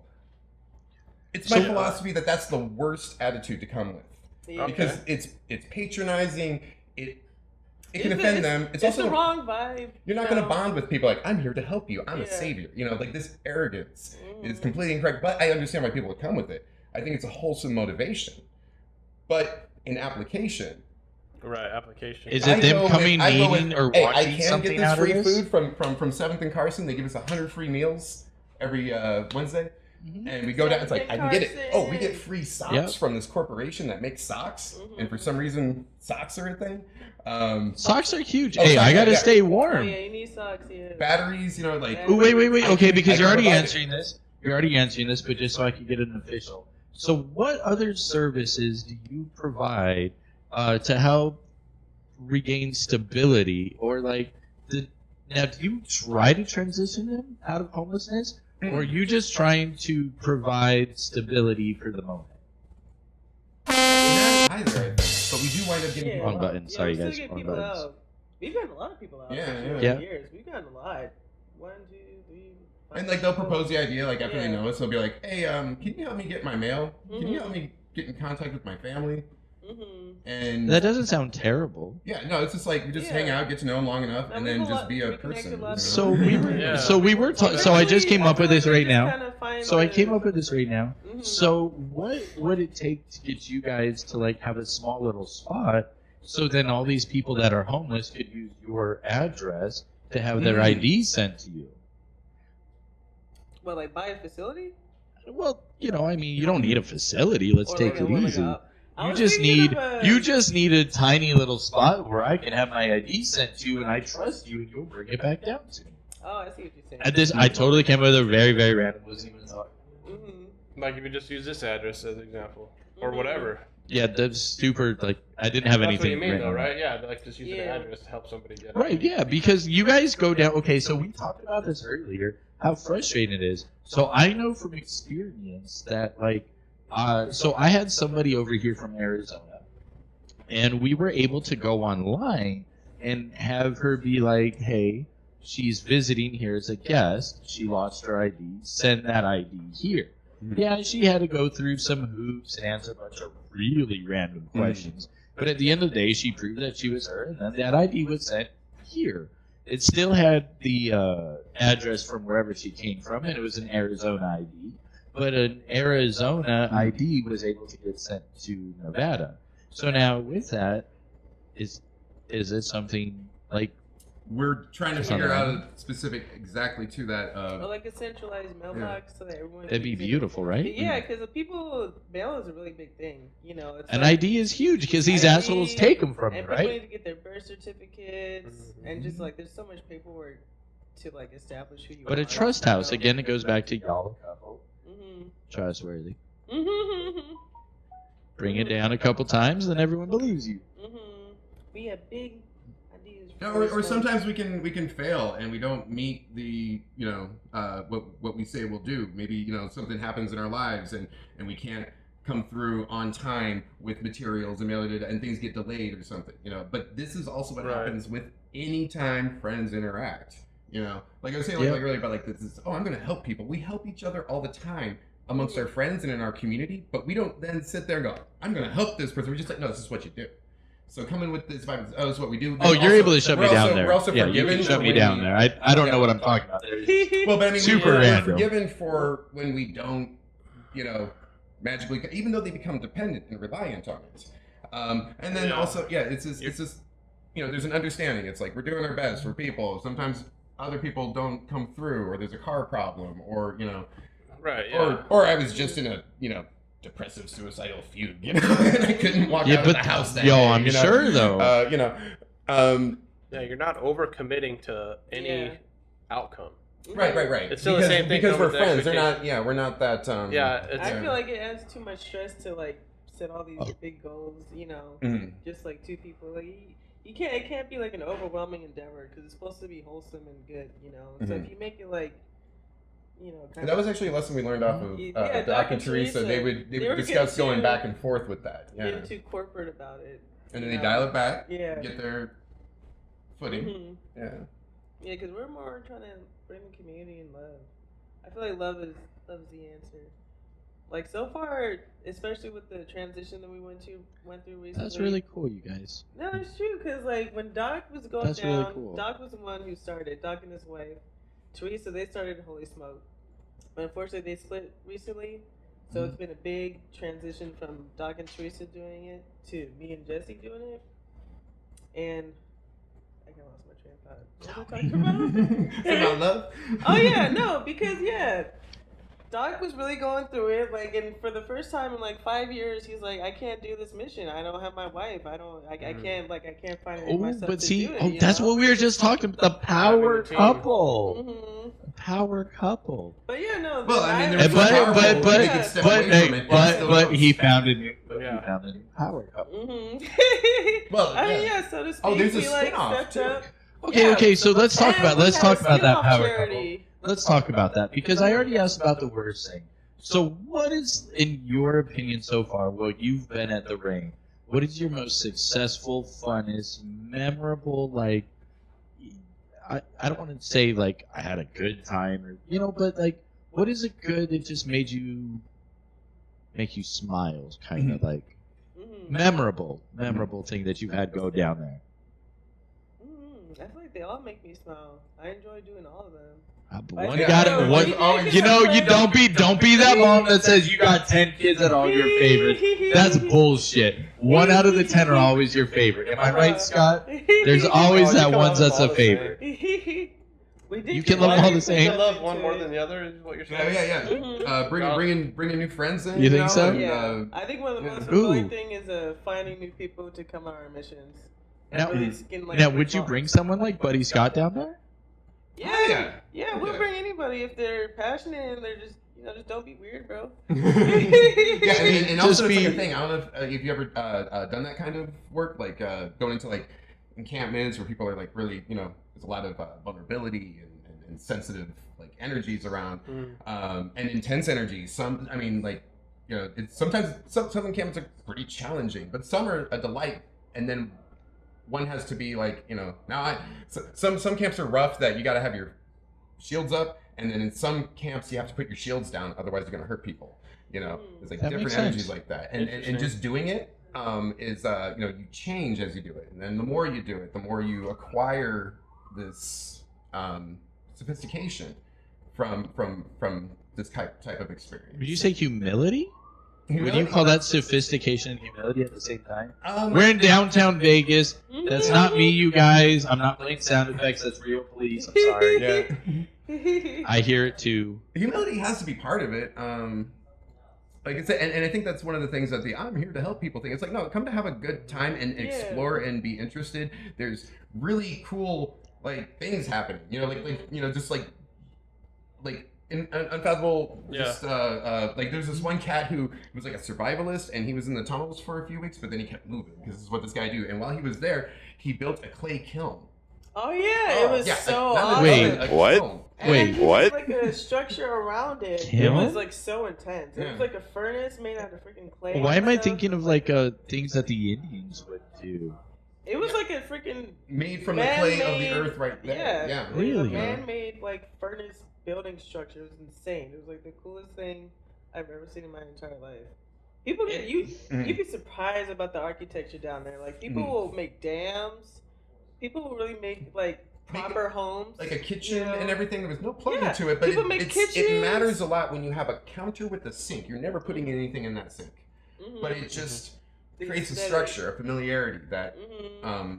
But Oh, people have, and, it's a landmark beds. now. Nikki and Thor, their cat had kittens. There's a Oh bunch of little yeah, kittens you there. told me Yeah, about yeah. the kitties. Oh, I want to see the kitties. Oh yeah, and then people got cats and dogs. Yeah.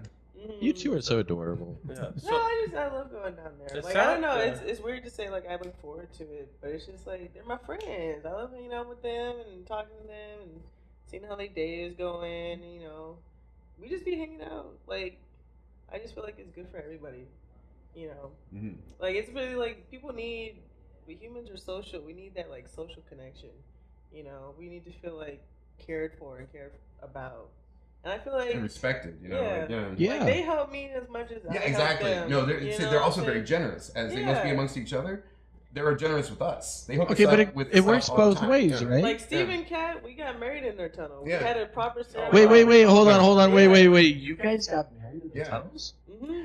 And- Time out, wait. Time out, It's Scott. gorgeous. Scott, can I? It's Scott, on can I? YouTube. Can I? hit it. Story time.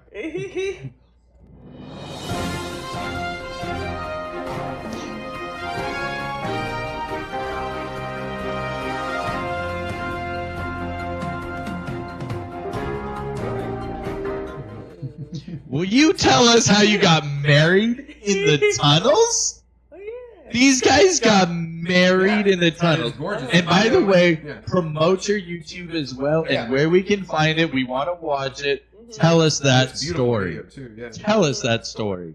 Yeah, so This will be waiting for when we're done. oh yeah, man. We got married last year. What was it, March 30th? March 30th. It was Yeah. your grandmother. We didn't realize it till later, but it was his grandmother's birthday. Grandma DeMarco. And we got married on the same day, which was wow. But no, we decided we were ready to get married.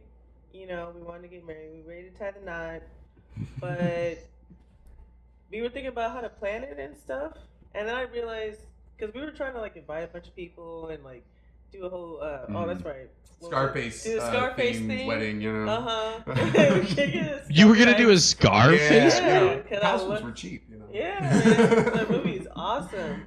Their Halloween costumes. So are fine. yeah, we were thinking about making a big thing and stuff, but then I was like, damn, I gotta plan that. I don't want to deal with that.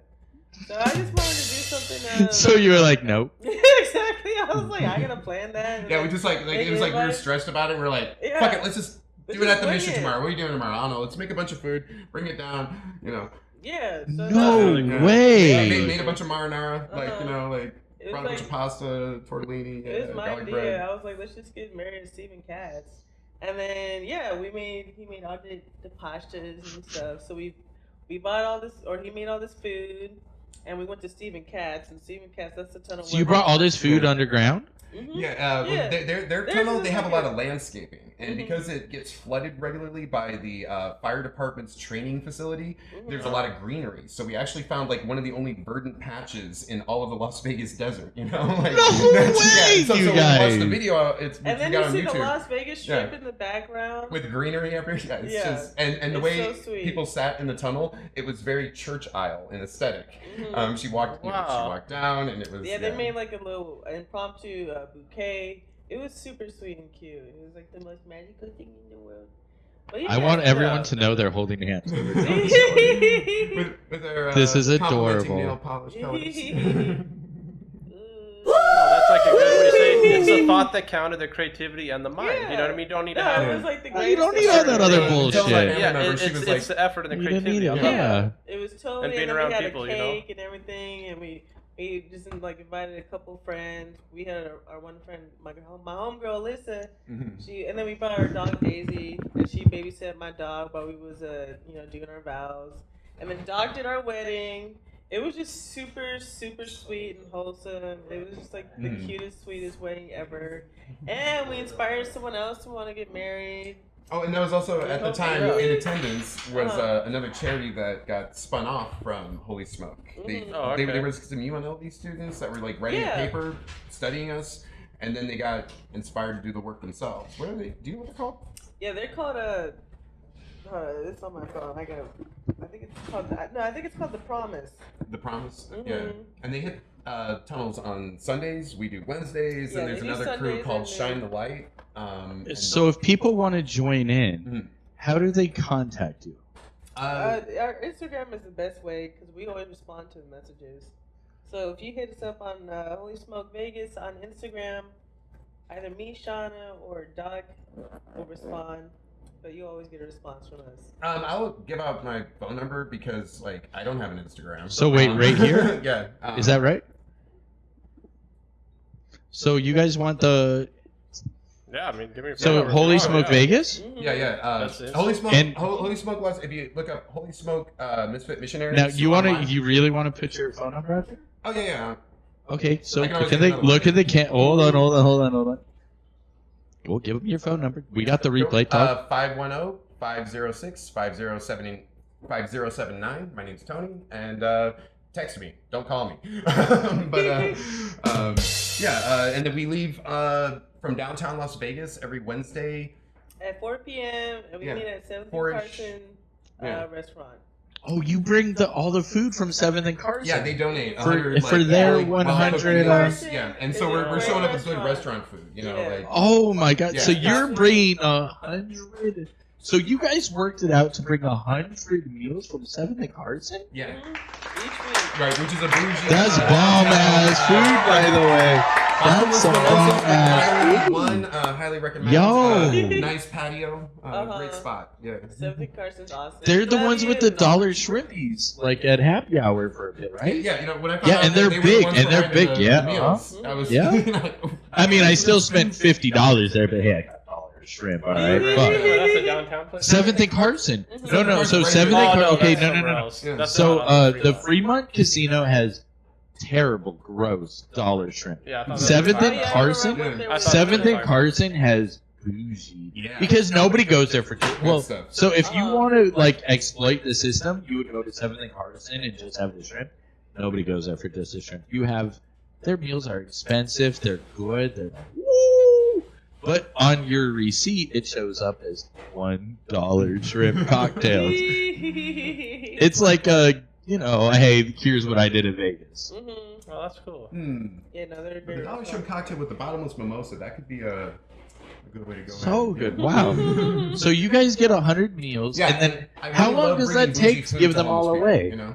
I feel like maybe like up to 3 hours. Yeah. It's really not too long of a endeavor. I feel like, and Yeah. then you just get used to this rhythm, you know. And then sometimes we Oh, can't find all the encampments because of police raids. Yeah. And that so always sucks. we wind up like with all this stuff, and so we wind up searching out new areas to provide to, and that's how we expand our territory Wow. that we serve. Yeah. That's so crazy. Like So now we were like there's some parks we go to, some freeway situations. it just sounds Yeah, nuts to there's a hear couple you. spots This is down how I. there Ex- that we okay, go so to. we only have like 7 or 8 minutes left. But so how do you keep everybody motivated, and how do you expand on territories? So when I've expanded on territories, it's been through word of mouth reference from someone at one camp. After we've been through a few times and they get to know us, and then they'll refer us. Like we're being checked out. Yeah. We're Right. they They gotta make sure we're cool. Yeah, and then we get Yeah. referral like that. And then through that, like I said, I like to go through find out how does this community structured, who is the polite person to approach, how to approach. That makes sense. Yeah, every camp has its own culture. Yeah. There's some camps that are just like young, attractive people that just aged out of the foster system. But they're still ambitious. Like 20-year-olds, 19-year-olds. Often they'll have like multiple camps where they have different sets of clothes. So Wait. Multiple camps? Yeah. This is like when you think of, 20-year-olds with multiple camps? yeah, that's a common strategy because Swear. then you have more security. You have More secure. What the fuck? No, like a lot of people who are homeless and I get it. It's just so smart. So young kids. sorry, maybe that came to Yeah. so fucking smart. Yeah, your You gotta be average crafty, man. 19-year-old that's aged out of the foster system is going to be very clever. Very Yo, savvy. the survival skills. And Wow. then they Yeah, still that's gotta it. go to work, and then I still want to hang out. You got a thought on that, you Scott? know? Well, I'm just thinking it's like I knew a foster kid. It's Take your like time. his life is kind of hard because I knew him as an adult, like 50 years old. So, but I'm just trying to think if a lot of kids are 18, they have that support system. I think like that parents to live at. Right. That's what I'm saying. Like Yeah. once you're 18, Or even a as a community of foster, you're friends. just Yeah. they You're kick just you cut out, off. right? You're like there's not a good transition. And all your peers are also No. people who get thrown out too. They don't have resources to back you up. Like Right. So even Yeah. the people right, Yeah. your friends or like you said, They're your peers, on the right? same Tragic boat. You're on the same situation. boat. Mhm. yeah, no, it's See, like there really should be yeah. a better way to do the transition to adulthood. It shouldn't just be like, Well, suddenly black, suddenly white. then, like, another- there needs to be a nice gray area where they have time Yeah. to build something. and then like another At least noticeable a chance. another It's noticeable usually population college. point is queer Right. kids that get kicked out, and there's an inordinate and overrepresented population of young queer people because their families reject them, and so they click together, and this creates its own some camps are more inclusive of this variation in our humanity. Those And, camps are always really yeah. fun. So it's like there's nothing so fun, but they're not antisocial. They can speak just well. But yeah, at this critical young age, people can reasonably wind up homeless for a state of time. Hopefully not go chronic. Hopefully not get so traumatized in that experience in those critical few years that they wind up not being able to function so well. But yeah, and this is with the diversity of it. There's a growing population of seniors, that become homeless. Yeah. Like that's a new thing. It's not like My the dad 80s when was, Reagan kicked out all the and hospitals. 64, and he was Yeah. homeless for longer than I was. He was homeless for 2 years. Yeah. And then when I moved out to Vegas, I got him out 6 months later, and that was scary Wow. because Damn. his legs were getting really swollen, Yeah. and they were talking about amputating one of his Yeah. legs, Oh wow. which I didn't know about Only until because I he was got him out homeless. here. Yeah. Yeah. That's a health problem only faced because That's he's bullshit, outside. right? Yeah. No, yeah, it scared the shit out of me. Because I remember his legs would get really swollen because he had to walk. You can't rest anywhere. You always have to move. My dad's like freaking 60 something. Ain't never been homeless at this age before.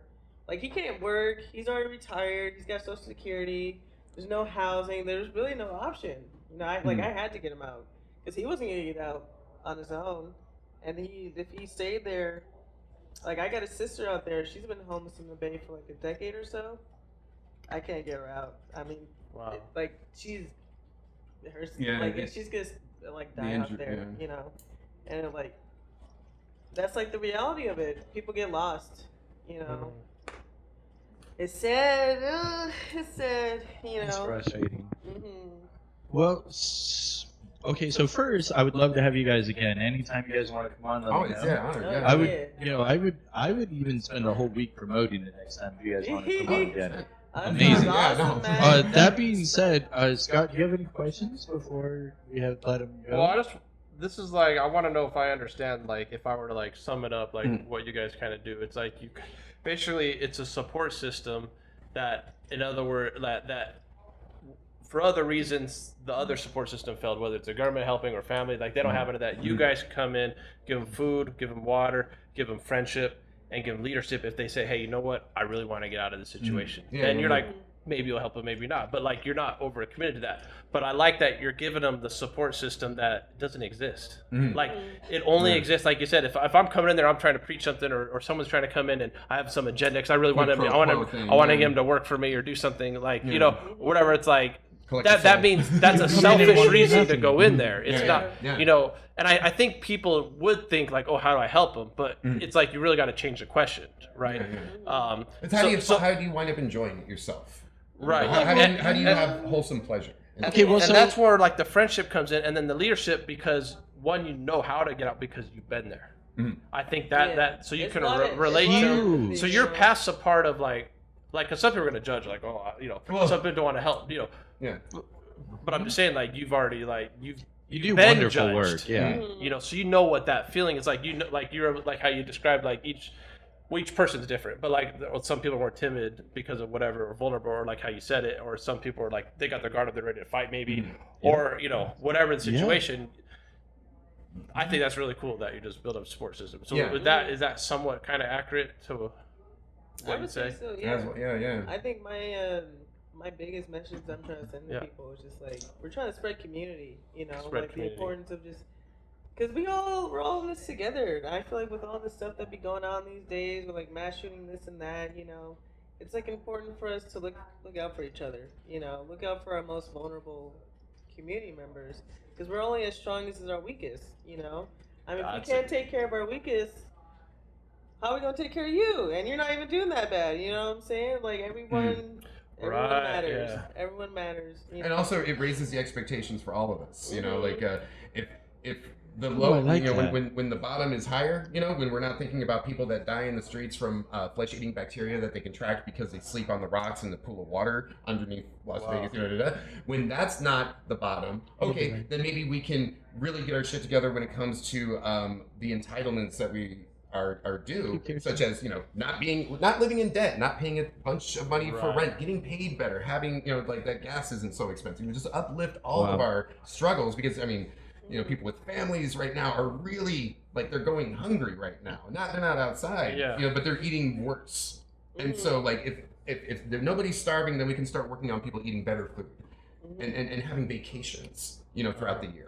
Being able to have time with their families instead of working 64 hours like it's a badge of honor, you know, like, you know, like, you know, just like, you know, I'm a big advocate of the 3-hour work week, you know, but but I like what you said though about like going for the worst problems and start there. I think that's great. Making just the like, poorest people richer is the definition of a good economy. That's what all economies, you know, and I've even heard rich people say, hey, the way I got wealthy, because he was poor growing up or whatever, but he says I helped enough people get what they want. Like he came with a service to help people. Even Tony Robbins one, like I think he started like giving out turkey, because one year they didn't get a Thanksgiving dinner. There's more to that story, but I know like that's how he got motivated. There's a huge aspect that I'm learning to appreciate from having worked in politics for like last 10 years or so in the Bay Area, that charities have a great political power. They function in a lot of ways as like a chamber of commerce, networking style, but also like just the respect and clout. And I don't think there's anything wrong with the ambition for people to get involved in charity in order to build community power. You know, obviously not like a megalomaniac or a narcissist or anything, but like just the general like interest in bringing about power. Like they want to do good things. Well, you're gonna have to do good things if you're running a charity. Oh, now people will listen to you when you attend these gatherings or speak at City Hall or have an opinion on anything. It's like, this person is really out here doing this work. That's what kept Al Capone from getting busted for so long, is he ran so many charities. Because he had the community on his side. Because the community was on his side. Yeah. I know people all around this town. Like, this could be like, if things were to collapse, we have friends underground, literally. That's literally. I don't think in terms of prepping, but or apocalypse. I really don't. But hey, it's kind of cool that Yeah, that's what. You're ready. Yeah. You know. Yeah, You know it's where like to go. people are like, hey, you know what? That guy was there for me, you know, Yeah. or whatever. Like he was a ear, he lent an ear, or what, even at the basic level like that. Like you Yeah. said, that human interaction that people don't get. I think that's a wonderful thing. That's just amazing. I'm real proud of you guys. Yeah, that's like not. Yeah, no. not a So lot you want of to come people could down? do Yeah. that. We're doing I it mean- tomorrow. We're doing it in like a few hours here. But then every Wednesday. Yeah. Wednesday evening or Wednesday? Or Wednesday at 4:00 is when we. Yeah, meet Wednesday up. at 4, yeah. 4 p.m. Yeah. And then we hit like a few tunnels, maybe a couple parks. Yeah. You always have a good time though. That is It's always super real cool. fun. Yeah, yeah. It's always super fun. Well, holy smokes. Scott, you got anything else before we let him go? No, I mean, I'm good. No, that was. Hey, yo, okay, afterwards, he's got some side questions. I know you Cool. got. And I just want to So, put out one okay. last thing, before, like if I can. Yeah. Okay, so there is a Wait. solution. Do to you homelessness. have? Okay, so if you could keep it under a minute. Do you have anywhere? And remember, we're on YouTube, so we can pause and replay. Do you have anywhere where they can contribute to your mission?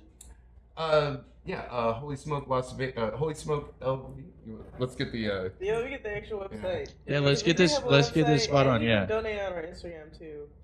But yeah. So you have the donation on your Insta, and is this right? If you look on the TV screen, Holy Smoke Vegas. Mhm. HolySmokeVegas.org. No, that's the IG is Holy Smoke Vegas, and the website is HolySmokeVegas.org. And then we have a whole website. Gives you the about us, our contact, .org? and everything. Yeah. Mhm.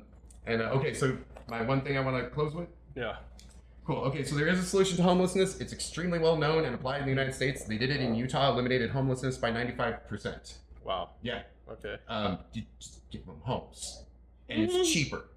It doesn't cost as much. You know, you don't have to like clean up all the garbage that piles up. You don't have to deal with emergency room visits. Utah did it, 95%. It's called Housing First. 95. Yeah, it's called Housing First. That's the policy. We'll look that up later. Holy shit! Well, everybody, I'm excited. I do think Y'all just got I'll be able to bribe you guys to come back again. So that concludes our discussion with the Holy Smokes Vegas. Add them at their website on holysmokesvegas.org or their Instagram at Holy Smoke Vegas. I seriously want to express like gratitude, like the selflessness for the work. The idea that you actually prepared, give out food with no expectations because, well, fuck, it's not your food, but it's bougie food. But you prepared, you set it up, you got it together. And so the way that you were addressing the homelessness in the Las Vegas tunnels, very cool. And so I would say there were some hidden struggles there living beneath the glittering lights. Beneath the neon lights, baby. So remember, everybody, the importance of compassion to the community. It's not just about helping the homeless. It's about restoring their dignity and giving them a second chance because somehow it gives you a better chance at life as well. So I'm the Mad Hatter. With that, this was the Holy Smoke Vegas. We do have part 3. So this was part 2 of 3 with Sean and Tony. This was Holy Smoke Vegas. Next coming up, we've got I and Josh 702, and we've got the Terra Jewels, and we're going to talk about influencers trying to make it in Sin City. Brave. So we're going to go from the homeless to these bougie kids trying to catch the clout in Vegas. We will edit all of these and have a part 1, 2, and 3. So God bless you, everybody, and so everybody stick around. We'll see you all in about 5 minutes.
Ladies and gentlemen, boys and girls, children of all ages, welcome to a very special episode of Chasing Clout in Sin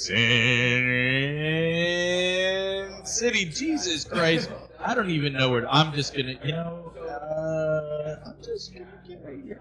I'll update everyone's info in a second. Hold on. Yeah, hold on. Let me just. Jesus, what a shit show. We were not ready. I was not ready. Well, everybody, welcome to the episode of Chasing Clout in Las Vegas. I guess I'll be your host of this shit show. I'll be the Mad Hatter. And today, we have an electrifying lined up cast today. We're all here in the bustling city of Las Vegas, where tell me dreams are not made and your fortunes are lost and somebody else's fortune was won. And Clout, by the way, Clout is the name of the game. So let's dive into it. Today we've got a unique dynamic. We've got two people that think maybe they are, maybe they aren't. We're going to talk about that in a moment. Are social media influencers in the Sin City who are also bringing together. So we've brought together two pairs of friends, each with a mix of fame and non-fame. In the wild chase for clout, because let's be honest, that's why Vlad and Vinny are here. They're here for the wild chase of clout. And sometimes regularity can collide. So without further ado, let's introduce our incredible cast. Okay. Now if you're anywhere on the social media spectrum, let's introduce the people you're already familiar with. We've got the one, the only, the I am Josh 702. Hey. Next over there, Jesus, this is a crowded couch. We have to update all the social media tags down low. We've got the one, the only, the Tara Jewel. Oh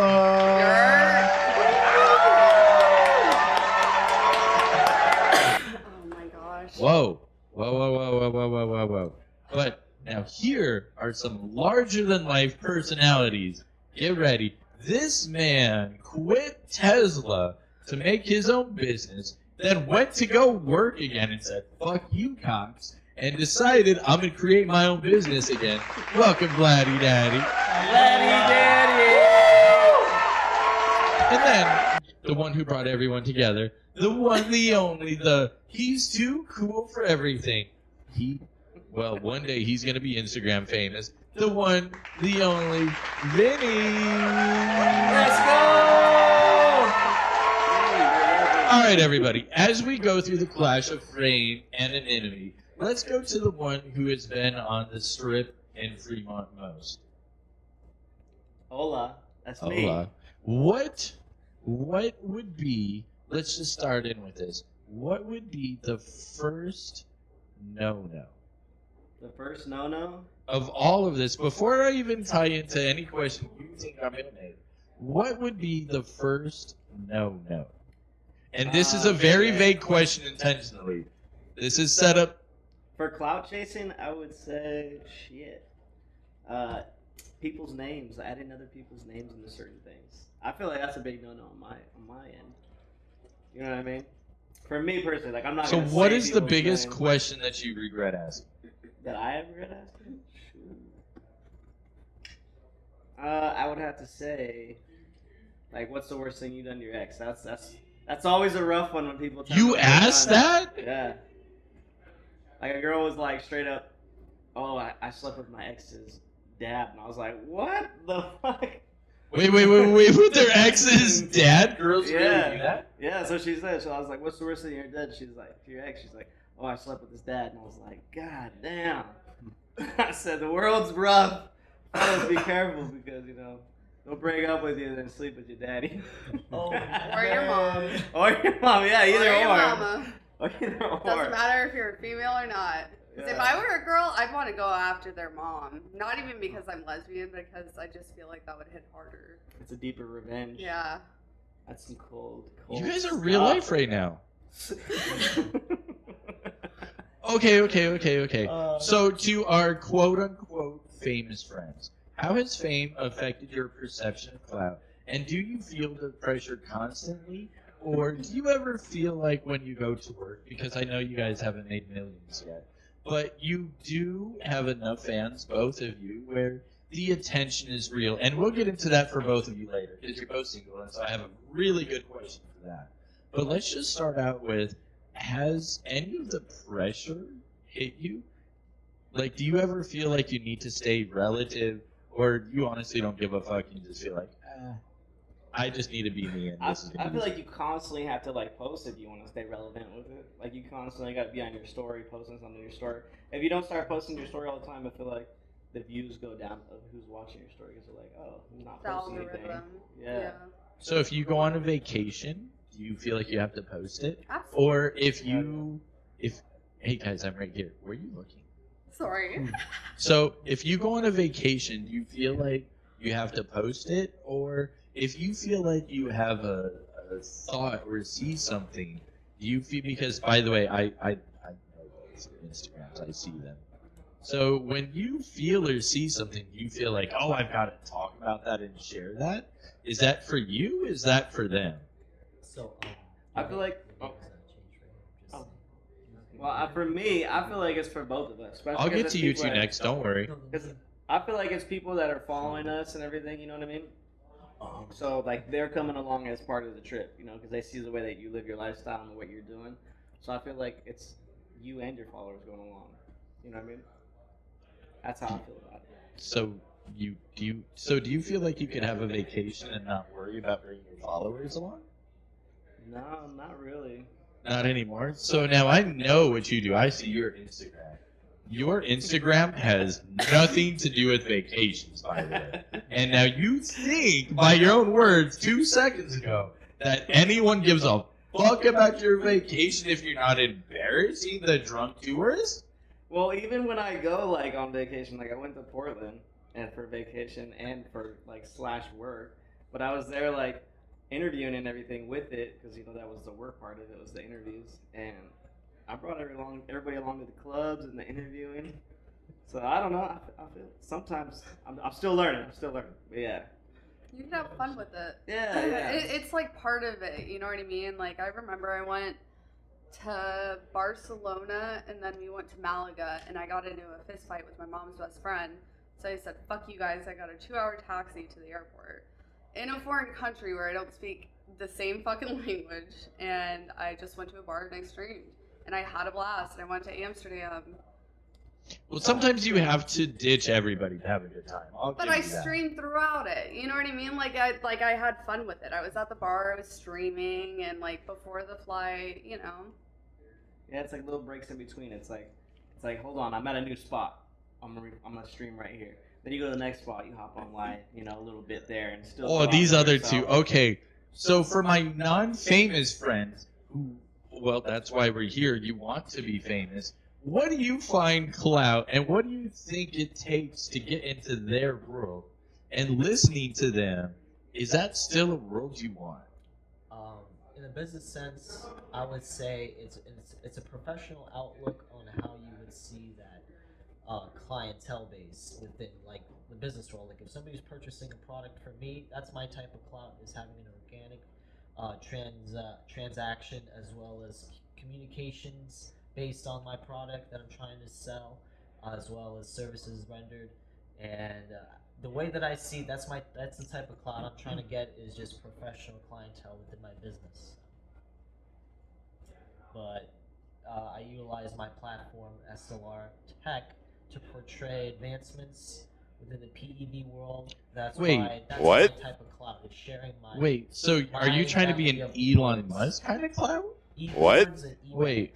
What? Hey, well, I see you laughing over there. Elon Musk is famous as fuck. I love. And by the way, I you love look at who Elon. Elon Musk. That song He is a great- it's a smashes great cheeks, song. bro. He smashes He does. hot cheeks. He does. For real, he does. Absolutely, 100%. Yo, you're the richest man on world. He smashes Anything. beautiful cheeks. Anything. Anything. Vinny, same question. Alright, well, I don't know. I just kind of want to share my adventures with whoever wants to come along for the ride. in my life, I've came across found myself in some really awesome situations, and it's just like, if I was able to share those with other people, like maybe like show them like, hey, yeah, be serious, go to your job, get your responsibilities taken care of, but don't forget to have some fun. And then like just showing people how easy it is to find fun and put yourself in some really awesome situations. Like I found myself on the tour bus for hippie sabotage. Okay. I smoked with the guys with hippie sabotage. Yeah. Okay. Yeah. No idea Okay. who that is, I've but partied with. I don't know who that is, but okay, I'm with seems it. legit. He was happy about it. Let him have it. You know Tavlov that gotta stay high all the time to keep you off my mind? They're the ones that did the remix of it. Okay. That made it like famous. I like that. And then I've also partied with like the floozies, but like being able to like just kind of like share my adventures with people and just see who. Getting to interact and talk with everybody and vibe out. Yeah, exactly. Just like. Yeah, I don't want to brag about it, but like anybody who can like get some entertainment or just get some like motivation to get Yeah, out there like and like, enjoyment out of it. 'Cause Yeah. that's like you're distracting people from like their shitty lives. Like, so when you do go live, like at least the type of streaming that I would do, like you did have to kind of like put on a show. Like people don't want to hear about your problems because they're coming to you to distract themselves from what they have going on. Same with people going on social media, watching videos. But Did you know my next question? For my famous friends, what challenges do you think with Cain and Clout that these two non-famous people will experience? A lot of people not like believing in you. They're like, "Oh, this is dumb," or "That looks stupid." That's probably like one of the main things with chasing clout, trying to get like people to follow you. or like being afraid to post because you think people are gonna think it's stupid instead of it going viral or something. But that's why you Yeah. gotta be yourself in the process. Yeah. Mm-hmm. Because you're gonna stay true to your content no matter what you're doing. Because like with me, I just did fucking anything. People literally message me every single day still from those apps just to see how my day is because they like legit just like it was like a vlog lifestyle kind of thing. You know what I mean? It didn't matter what you did, you were the content. You know what I mean? Your content wasn't a subject, it was you. Yeah, that's dope. I see. That's so smart. So, okay, so in the pursuit of clout, would you call this a blessing or a curse? Oh, okay, one second. In pursuit of some clout, can we get my little Instagram tag on the screen? Oh, yeah, sorry. You left him out. You left him I hanging, didn't do that on Mad Hatter. purpose. I didn't do that on purpose. I did not do that on purpose. Okay, I promise. I will keep editing In it. pursuit of clout and fame, make sure to speak up for yourself and get your tag out there for people to see. TM. I'm I want to updating TM it. my name, please. Copyright too. Wait, did I get you wrong too? No, I just wanted the little TM. Just let them know it's The true. copyright logo. Right here, right now. I'll look it up. The little like. But not like my No, username. no. 'cause I don't Okay, know. okay. As I will continue, guys. I promise I will continue updating. But I really So I really Back to the do. question. I really would want to hear from both of you. Do you feel like this has been a blessing or a curse? For me, it's been a blessing because what I've learned from it is that you're gonna be uncomfortable in situations. It's gonna feel awkward sometimes, but at the end of the day, like feeling like awkward is like part of it. You know what I mean? Feeling like It's part of growth as a person too. Yeah, To feel like- uncomfortable, like step out of your comfort level. yeah, exactly. Telling- Okay, so what have you both done that made you feel uncomfortable? Tasing myself. No way! What the fuck? What the? Tasing. Okay? Hold on. Wait. Letting off fire Hold on. Wait. extinguishers. No. Time out.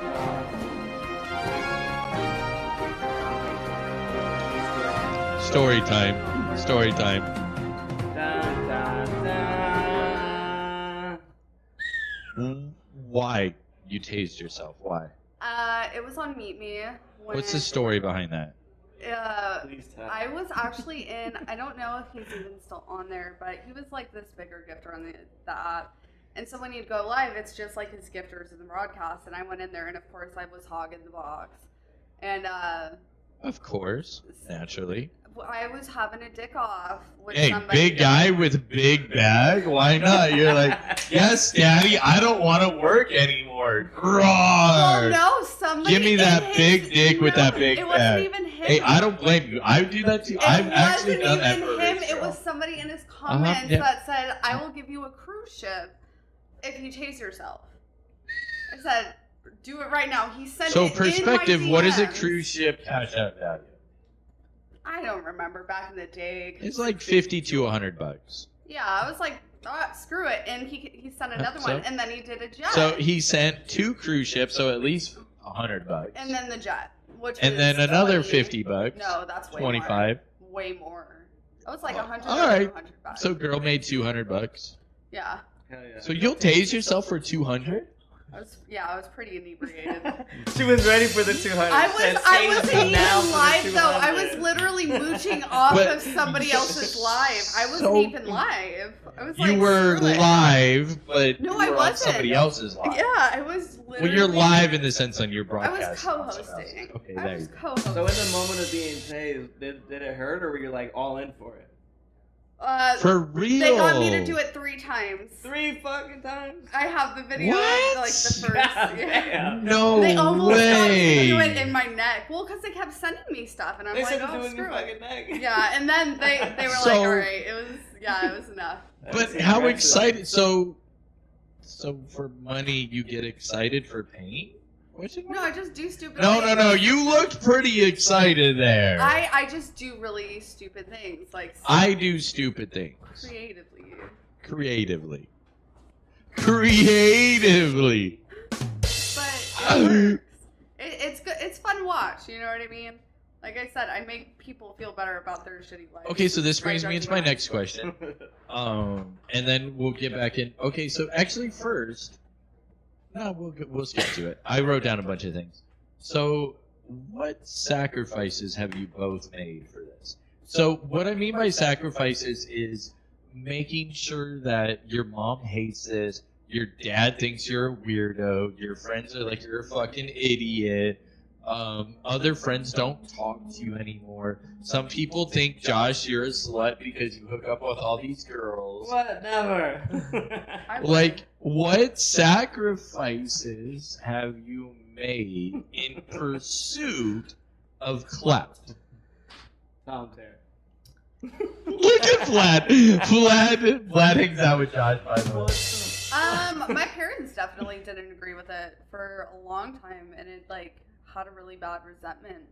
'Cause Yeah, they mine didn't too. see it. Mine too, by the way. They Mine too. they thought I was like throwing away my life, and like Yep. I'm showing them like the income. I mean, there was a competition, 45 minutes, and I won $6,700. Ooh, in the live meet competition. Yeah, I did that once too. Yeah. And you're like, Yep. babe, come on, look what I made. Like, and they just still don't see it. And, you know, it did. I started dating someone from there that was also a bigger streamer. And, No names. no names. And he kind of like broke the wedge even further because he could relate to me on what I was going through because of it. So I did sacrifice like my family for a little bit, but I tried showing them like it wasn't about the money either. Like it was something I was doing because it made me happy. Smart. Yeah. And see, I'd be like that too. Like, I'll go out and I'll film, and I'm just like, oh, I can't hang out Saturday night. I'm out filming. Like, you know, if you want to come kick it while we're filming, come out and film. You know, Mhm. like for me, that's a big sacrifice, especially with like friends and stuff. Like, hey, we're going here, and I'm like, I'm down to go, but today's a holiday, and there's gonna be a lot of people downtown. There's gonna be so many people. Yeah. It's like I'd rather go down and get good content than go out and just kick it with, and you know, not make no money out of it. You know what I mean? That's what like Tony Hesh says is like chase the passion, not the money. You could see his memorial at the downtown. That's why I was like, you're refuting that. It's like pretty amazing, man. That's like Yeah. the best way to look at it. Yeah, exactly. And it's like I like being out there. I like being downtown. I like making the videos. The same when I go to the strip too. I like being out there. And both have their own separate vibes when it comes to it. I feel that. Okay, so with that, so this has been our 6-month mark. You guys don't. Okay, so actually last week was, and so I actually really tried to set up a really good week. And going forward, next week I have a good week set up, and so forth and so forth. That being said, sometimes in my case, I feel like it's the fantasy where I hate saying it because all my friends are going to watch this replay and they know what I'm talking about, but I needed to know all my buddies were like, hey, yo, we're really on board with this. Before I try to use any like influence, I'm like, okay, well, how serious are you? How are we going to do this? So that being said, now that I think there's I think Vladimir and Vinny over here have proven that there's a navigation, and that's what they're going to. What do you guys think to maintaining personal integrity? I know that's a weird one, but how do you grow this? Because there's two that are there and two that are going to be there. And so now, how do you tell these two who, as long as we keep on this, they're going to get famous? So how do you keep your personal integrity as we grow? I just say sticking to the content, sticking to the storyline. I mean, as long as you have passion. So like we're Vlad just a was saying. story. So we're just a story to you, 702 Josh. Is this just It's a part of the story in your baby. fucking notebook? It's part of bud? the story. Are we just on your tiki-taki over there as a fucking story? Yeah, it can be. I mean, it's just it's like a movie. I tell people, like yeah, they see what they see in the videos, but like once that camera's off, we're still partying. We're still in the club. We're still at the after party, hanging out. We're still at the other friend's house, drinking, kicking it, having fun. There's a lot more that goes to it. That's just a part of it, you know. That's bullshit. That's I the think- part I want to see. I think That's it's all hard. that I want to And yeah, see. and like eventually we were gonna film that and everything, but it's like right now I'm just like I said, I'm just sticking to the story. Tara, you got to reply to that? Downtown doing the I think interviews. it's hard because like when my content has changed over the years, and like when I was Mhm. like going down like a rough patch to where like I was like, you know, maybe it's because I'm not the same. My content's not the same as like when I first started. And I try to impersonate the old version of me, and it doesn't work. Well, you but can't fight it because you're not that same person. Well, I hate to tell it to you, you're just not 18 anymore. Yeah, exactly. This was 2018. That was 5 years ago. I'm 23. Is that 18? Yeah. That's right on the money too.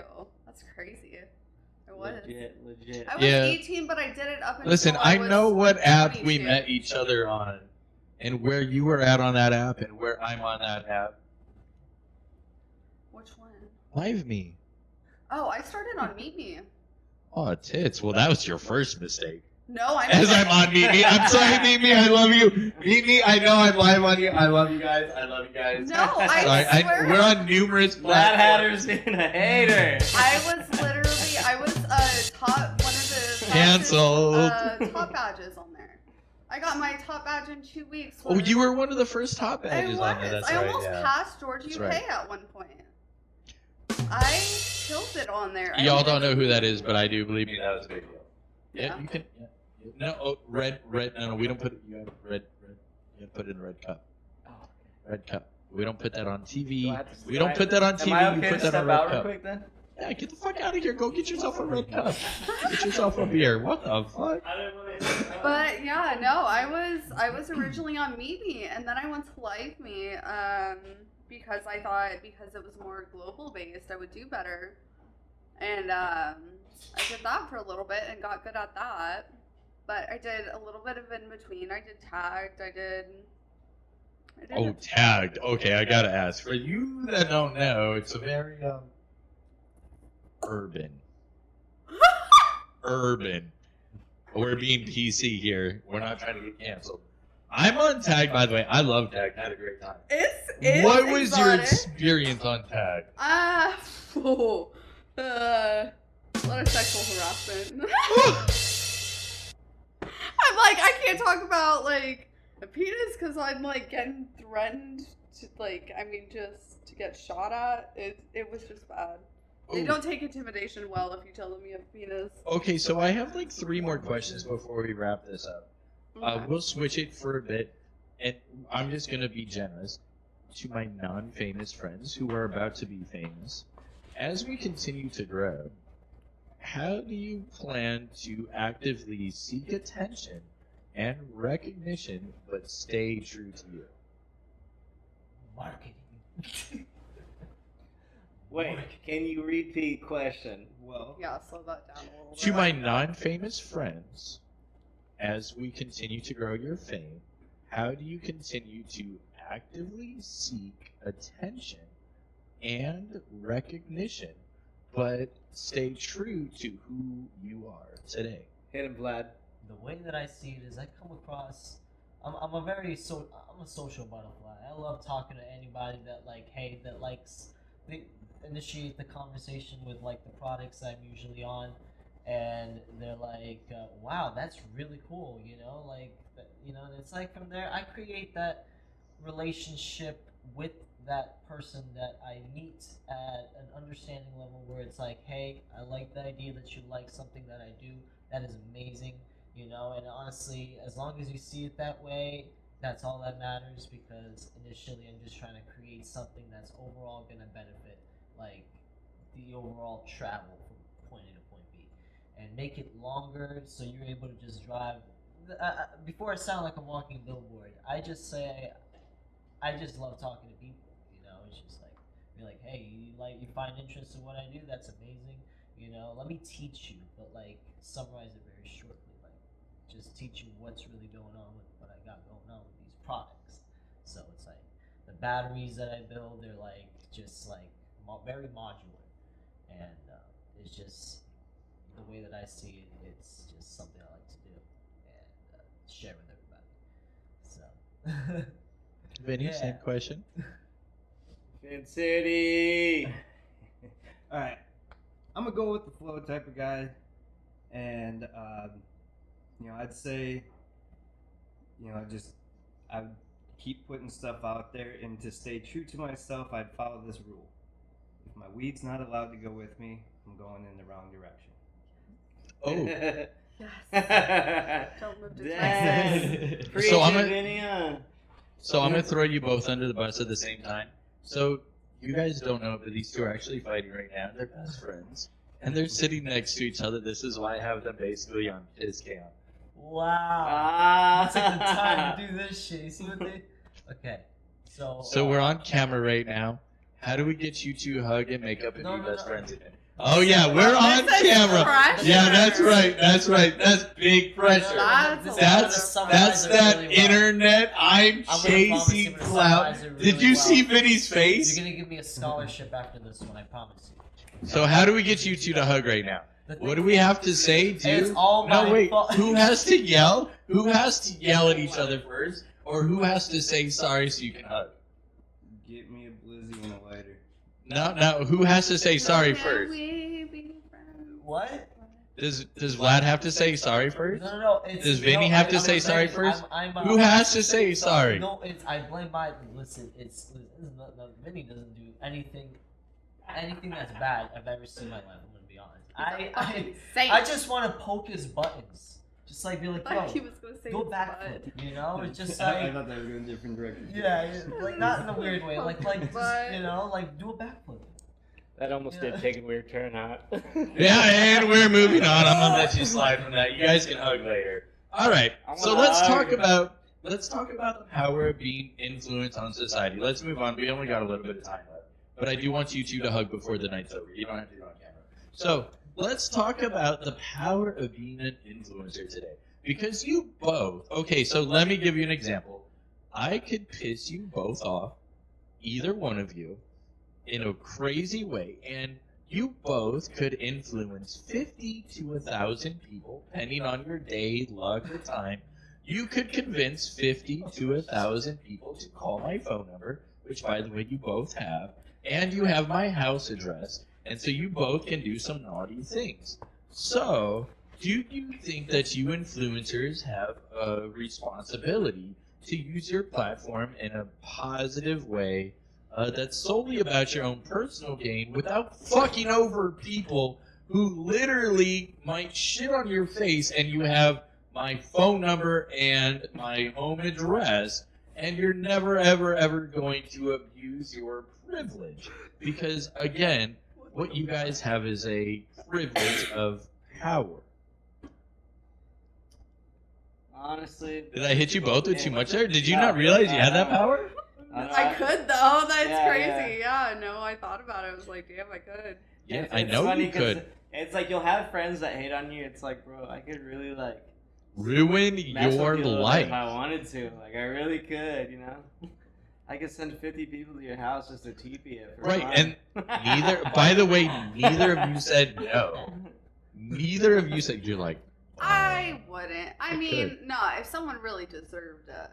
Yeah. would. they really Oh, deserve it. fuck you! Oh! Oh, you're the worst! Got him. Sorry, I've pulled a lot more. we ugly talked about reviews. this earlier. I have We a million did. chances. Yeah, no, yeah. We talked about But this it's earlier. like, but you know what? It's crazy because it's like people doing the pineapple when you go live. You know what Yeah, I mean? but it's how you use it. By the way, I only show that to you guys, not to them. Oh, okay. They couldn't see that, only you guys. I Okay. did that on purpose. Okay, good. I promise, only That you was a saw good that. one, though. Promise. That Yeah, was a good one. I right. ruined your life. Yeah. Right. Don't play me. You're on the wrong topic to be doing that. The wrong Don't play topic to with be me. doing it right now. It's like you want to give me ideas. Okay, so everybody in the background, what happened was I showed a. Did you see their faces? A picture? That's what happens. The power of influence, right? So now, how do you both feel about that? I mean, You didn't realize it until I had to point it out. If look what I See, could do. and like- Look what I could do. And see, By the way, it's a trust. I promise that's not on the live. Promise. uh, But it was a great example of it was. media. We It were was both a like, really good. "Ah!" It was a really good example. It was yeah, a really I'm good taking example. pictures behind the scenes. No. So with that, with following up with that, see the whole picture thing?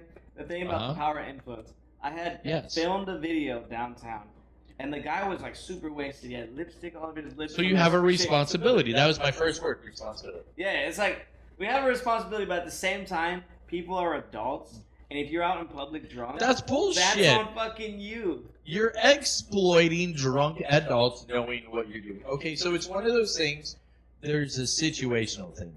And I'm going to use it as like, if I'm in a relationship, I truly don't want my girl going to get blacked out drunk unless she's with me. Because it's a situational thing. And so with that said, if some dumb let her girl go out there and get blacked out drunk, yeah, that's their fault, but you're definitely exploiting that vulnerability. Yeah. But I mean, they're giving, like, you're in public, you're over 21, you're out there drinking. Like, this guy was, like, definitely older. Can I add to like why this guy had it coming to him? No. Because he didn't know how to conversate He wasn't with his even girl. the one being interviewed. Clearly. He jumped in on it, grabbed the microphone, and then started talking. See, but that's another situation. This other one is, I think Vlad was recording that night. He was filming for me. But there was a Oh, look guy- how excited you are. Okay. There was a guy, we had asked him, we were like, oh, what is your thoughts on girls? What is your thoughts on girls that choke guys during sex? Wait, what? Yeah, so that was the question. And he was like, oh, choke me harder, and like was like super into it, like thinking it was funny, and his girl came up and like choked him, like, like grabbed him by the throat, like. And I was like, No yeah, way. yeah, lipstick all over his fucking lips and shit. What the Like they've fuck? been making out all crazy. He's wasted. And then I posted the video, and he had DM me. He's like, "Hey, Can you not? Can you blur out my face and the logo on my shirt because it's the company I work for?" And it was like a luxury car company, and I was just like, "Bro, what? Like, no, I'm not gonna delete the video and repost it. I already posted it. It's already been viewed 50,000 times." Did you get him fired? Not that I know of. I mean, he didn't never message me again. And it So was like- that right there. Now, let's say reverse roles, because, by the way, we are about to go record. These two famous people have really cool mics, and they don't know it, but we're about to compete on who can get the best recording tonight. Oh, that's what's going down. See, look at them both. They're like, fuck, yeah, we are, daddy. Rawr. They both are like, listen. By the way, we both decided that Tara has the bigger peen. So earlier, they're like, yeah, we're going to see, yeah, bigger daddy's about to come out. Ow! Oh, my nail Oh, you on know my what? phone. See? God damn. So with that, now, this is for both of you. At what point do you draw the line? Because You don't. You don't? You Or jump you? over the line. You fucking jump rope. So you're okay with ruining someone's life? To what point? Oh no, absolutely not. I'll ruin my own before. Okay, But you're see, That's okay. my content. I'm not That's worried my- about either your own life. You want to ruin your life? I don't give a fuck. Yeah, no. But my at what content point are we gonna was- go out there and create content and draw a line? Where? Okay, so here's my question for both of you. Okay, lay it out. Where does your I'm ready. integrity line land and the hard line? And sometimes you need to lay out the hard line before you go record. That way, then we have it. For Verbally. me personally, I don't really have one. I don't have a threshold. You don't have a say- threshold? No, like I'll say whatever to people until I break everything out of them. I'll get it all. And I'll Swear. post my best parts of that conversation while interviewing them. And if they don't like it, they could DM me, slide into the DMs, and then message our management that does it if they want it to get deleted. Which is there's a fee that comes with Talk that. to my team, right? Yeah, talk to the team, and it comes with a fee because the team's out there recording and filming and editing, and there's a fee that comes with that. Hold So on. if you want like content, like you said that we took it too far and it's Mm-hmm. gonna affect your life, all you gotta do is slide in DM and there's a fee. See, as a A female, fee. the reason I haven't really done it like to where like I'm interviewing, you know what I mean? My live stream Okay, has okay. been like my household is because as a female, it's different.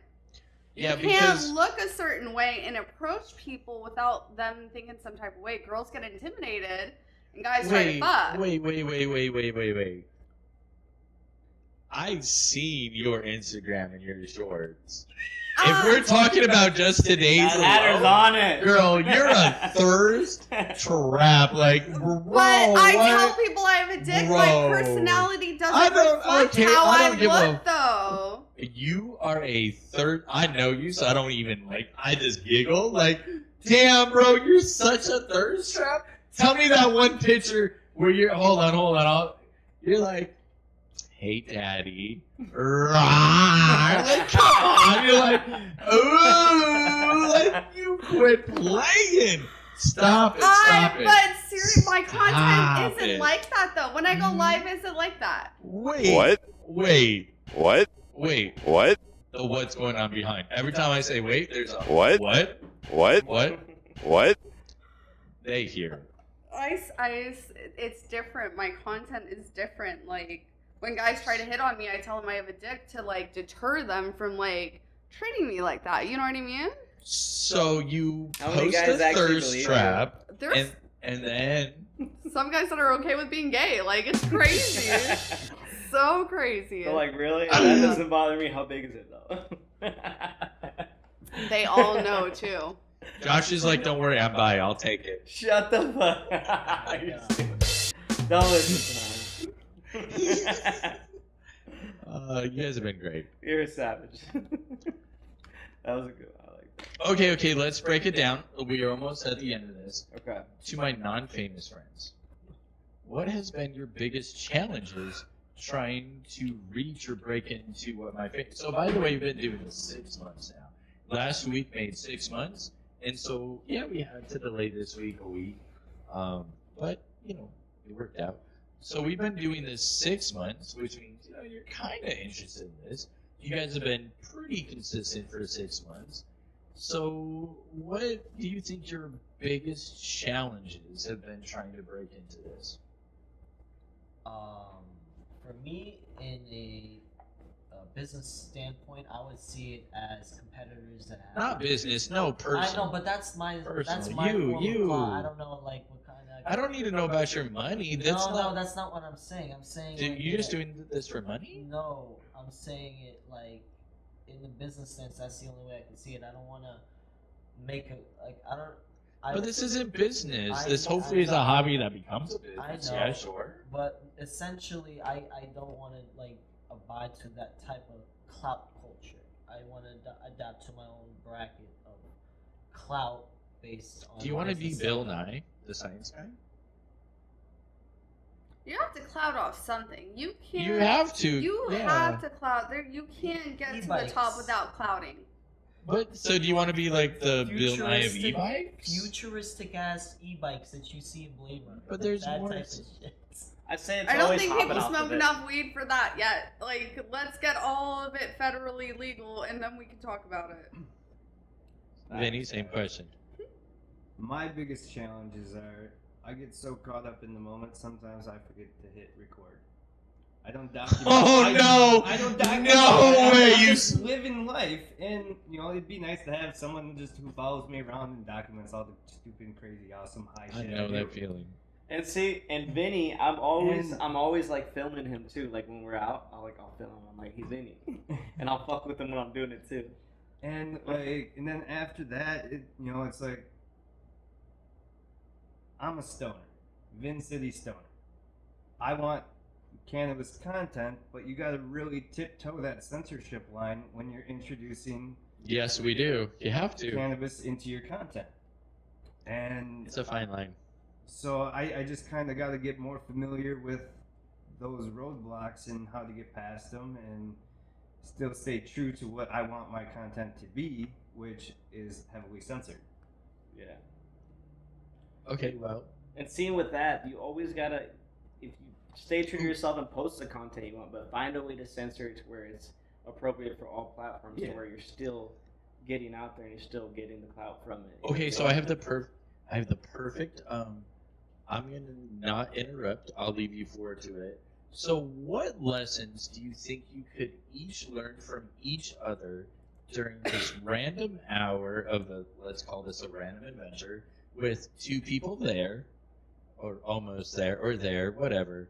I'm not even get into that. You guys have so many more fans than so many more people, and versus the others who are just chasing it. So, how do you think you guys could impact each other, the friendship or the influence, or in the best way, what advice would you give to each other? The famous versus the non-famous. What the final question would be? What advice would you give to each other? My advice would be is don't be afraid to feel like awkward or feel embarrassed for doing a video. Like when you're in public, if there's people around, like don't be afraid to turn on the camera and just film. Like don't be afraid to just like talk to people and film, and like even though the camera's on you, don't feel awkward with the camera on you. Just like go for it, and it will be awkward, it'll feel awkward, but just be yourself, and then the content comes out quick. See, I felt like it was easy. Streaming for me, like I actually stumbled across it like by accident, thinking it was like this dating app, and somebody was using my pictures as like a catfish. So I went live to prove that I was the real profile. Yeah. And I got like 1,400 views, and this was like 7 years ago. So this was like, I mean, for an hour, that was like a lot. Like For his first time, like yeah. 1,400 people streaming on your stream. Yeah, exactly. Like watching my stream. So immediately, I did well, and I got my top badge within 2 weeks, like 1.6 million diamonds. Which was how much USD? 7 years ago. That was, I mean, thousands. No, in 2 weeks. What is like that one? Thousands. So you made like It's like at least say like 10,000 at least 2,000. Like at least in a couple. 2 weeks. At least. Brandy, that's a lot. Yeah. Yeah, that's a lot. And this was 7 years ago. You know what I mean? Like the value of currency, like compared, like 7 years ago, 2,000 was 4 months of my rent. Yeah. Literally. For real. Literally. Yeah, that's how I got the taxi cab to say screw it and go from Barcelona to Amsterdam. You know what I mean? Like I was just had a lot of income. It's crazy, and it was by accident. Yeah, that's dope as fuck. Yeah.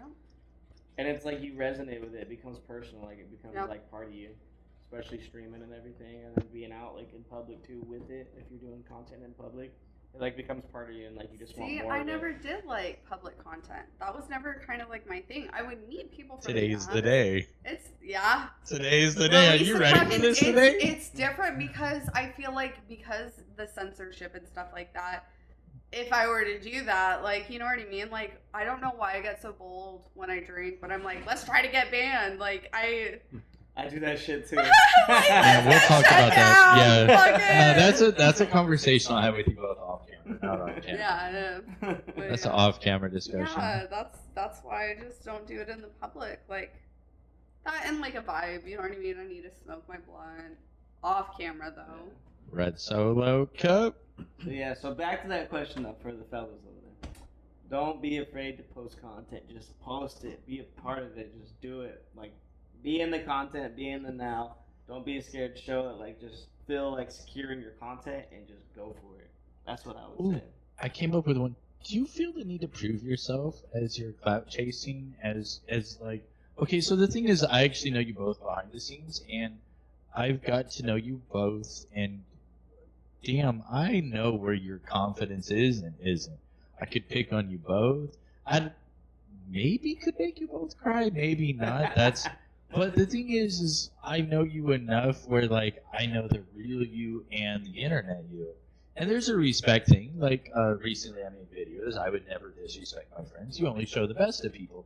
Or, like I just showed you that picture, that was ever sees the light of day. Yes, it was.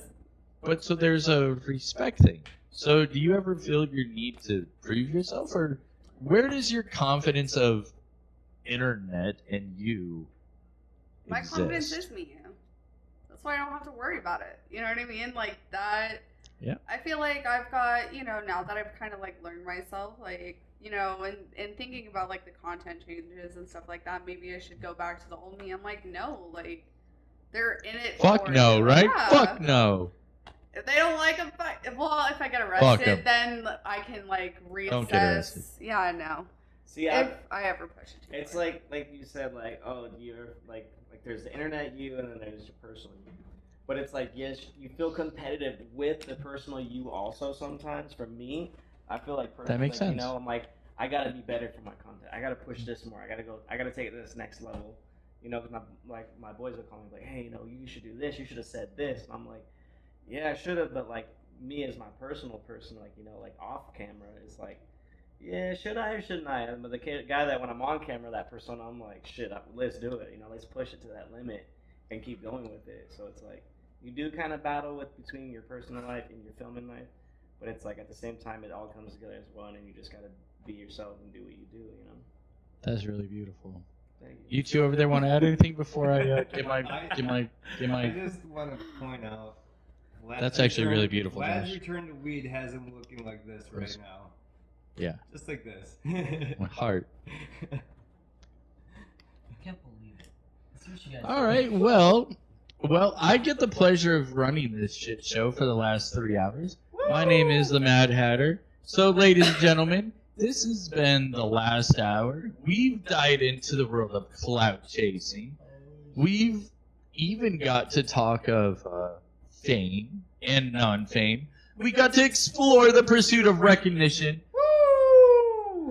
in the dazzling lights of Sin City. It's been an absolute roller coaster. Emotion, surprise, even some Vladdy Daddy revelations. But before we wrap things up, let's take a moment to reflect on what we've learned today. If we've learned anything, listen, for real, and I mean this, the chase for the clout isn't just about gaining flowers. I promise it's not. It's not about the likes. It's not about the moments of fame. By the way, they're beautiful. I like being in the fame. It's a journey. Well, ask both of these two over here. This journey literally challenges, and as I say this, ask me if I'm wrong, this journey tests your challenges. It tests your authenticity. It actually tests, are you a piece of shit? Yeah, Are it you makes gonna you get question someone yourself. fired? Yeah, Are you it makes gonna you put- question yourself. Yeah, okay, It so does. are you going to Absolutely. define your own values in a world that constantly demands your attention? And with that, the one question I didn't get to ask you two single motherfuckers of, would you take your Instagram or long-term relationship? Don't answer that. Just think about it. Your Instagram or long-term relationship. Instagram. Yeah. Mhm. Fuck them. Right.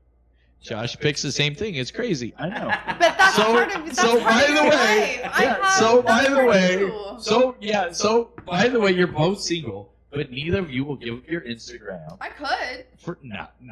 if it was serious enough. So whether you're famous, navigating the pressures of stardom, I can restart. or you're not famous, just trying to rise above the noise, the experience has shown us the complexities of all of this bullshit cloud chasing. Finding the time between your personal ambition and staying true to oneself, all Yes, while sir. understanding the impact that you can have on others and the world around us. So that was a long one today. So I bid you all farewell to all my clout chasing friends who want to have a million fans. Remember, let's pursue the clout. But it shouldn't be the ultimate goal. It's the lessons learned and the relationships formed and the growth that comes from stepping outside of our comfort zone. Because goddamn, Josh, woo, do you ever step out of your comfort zone? As always, let's remember to be kind to each other and embrace our authentic selves. And for me, one And last never thing. forget the power of a genuine connection. And with that, I mean, these two are best friends and they're going to hug later. Nah. So to Las Vegas, I'm the Mad Hatter signing off. Round of Take applause care, for Mad Hatter! Goodbye, everybody. I love you guys. Ooh, wait.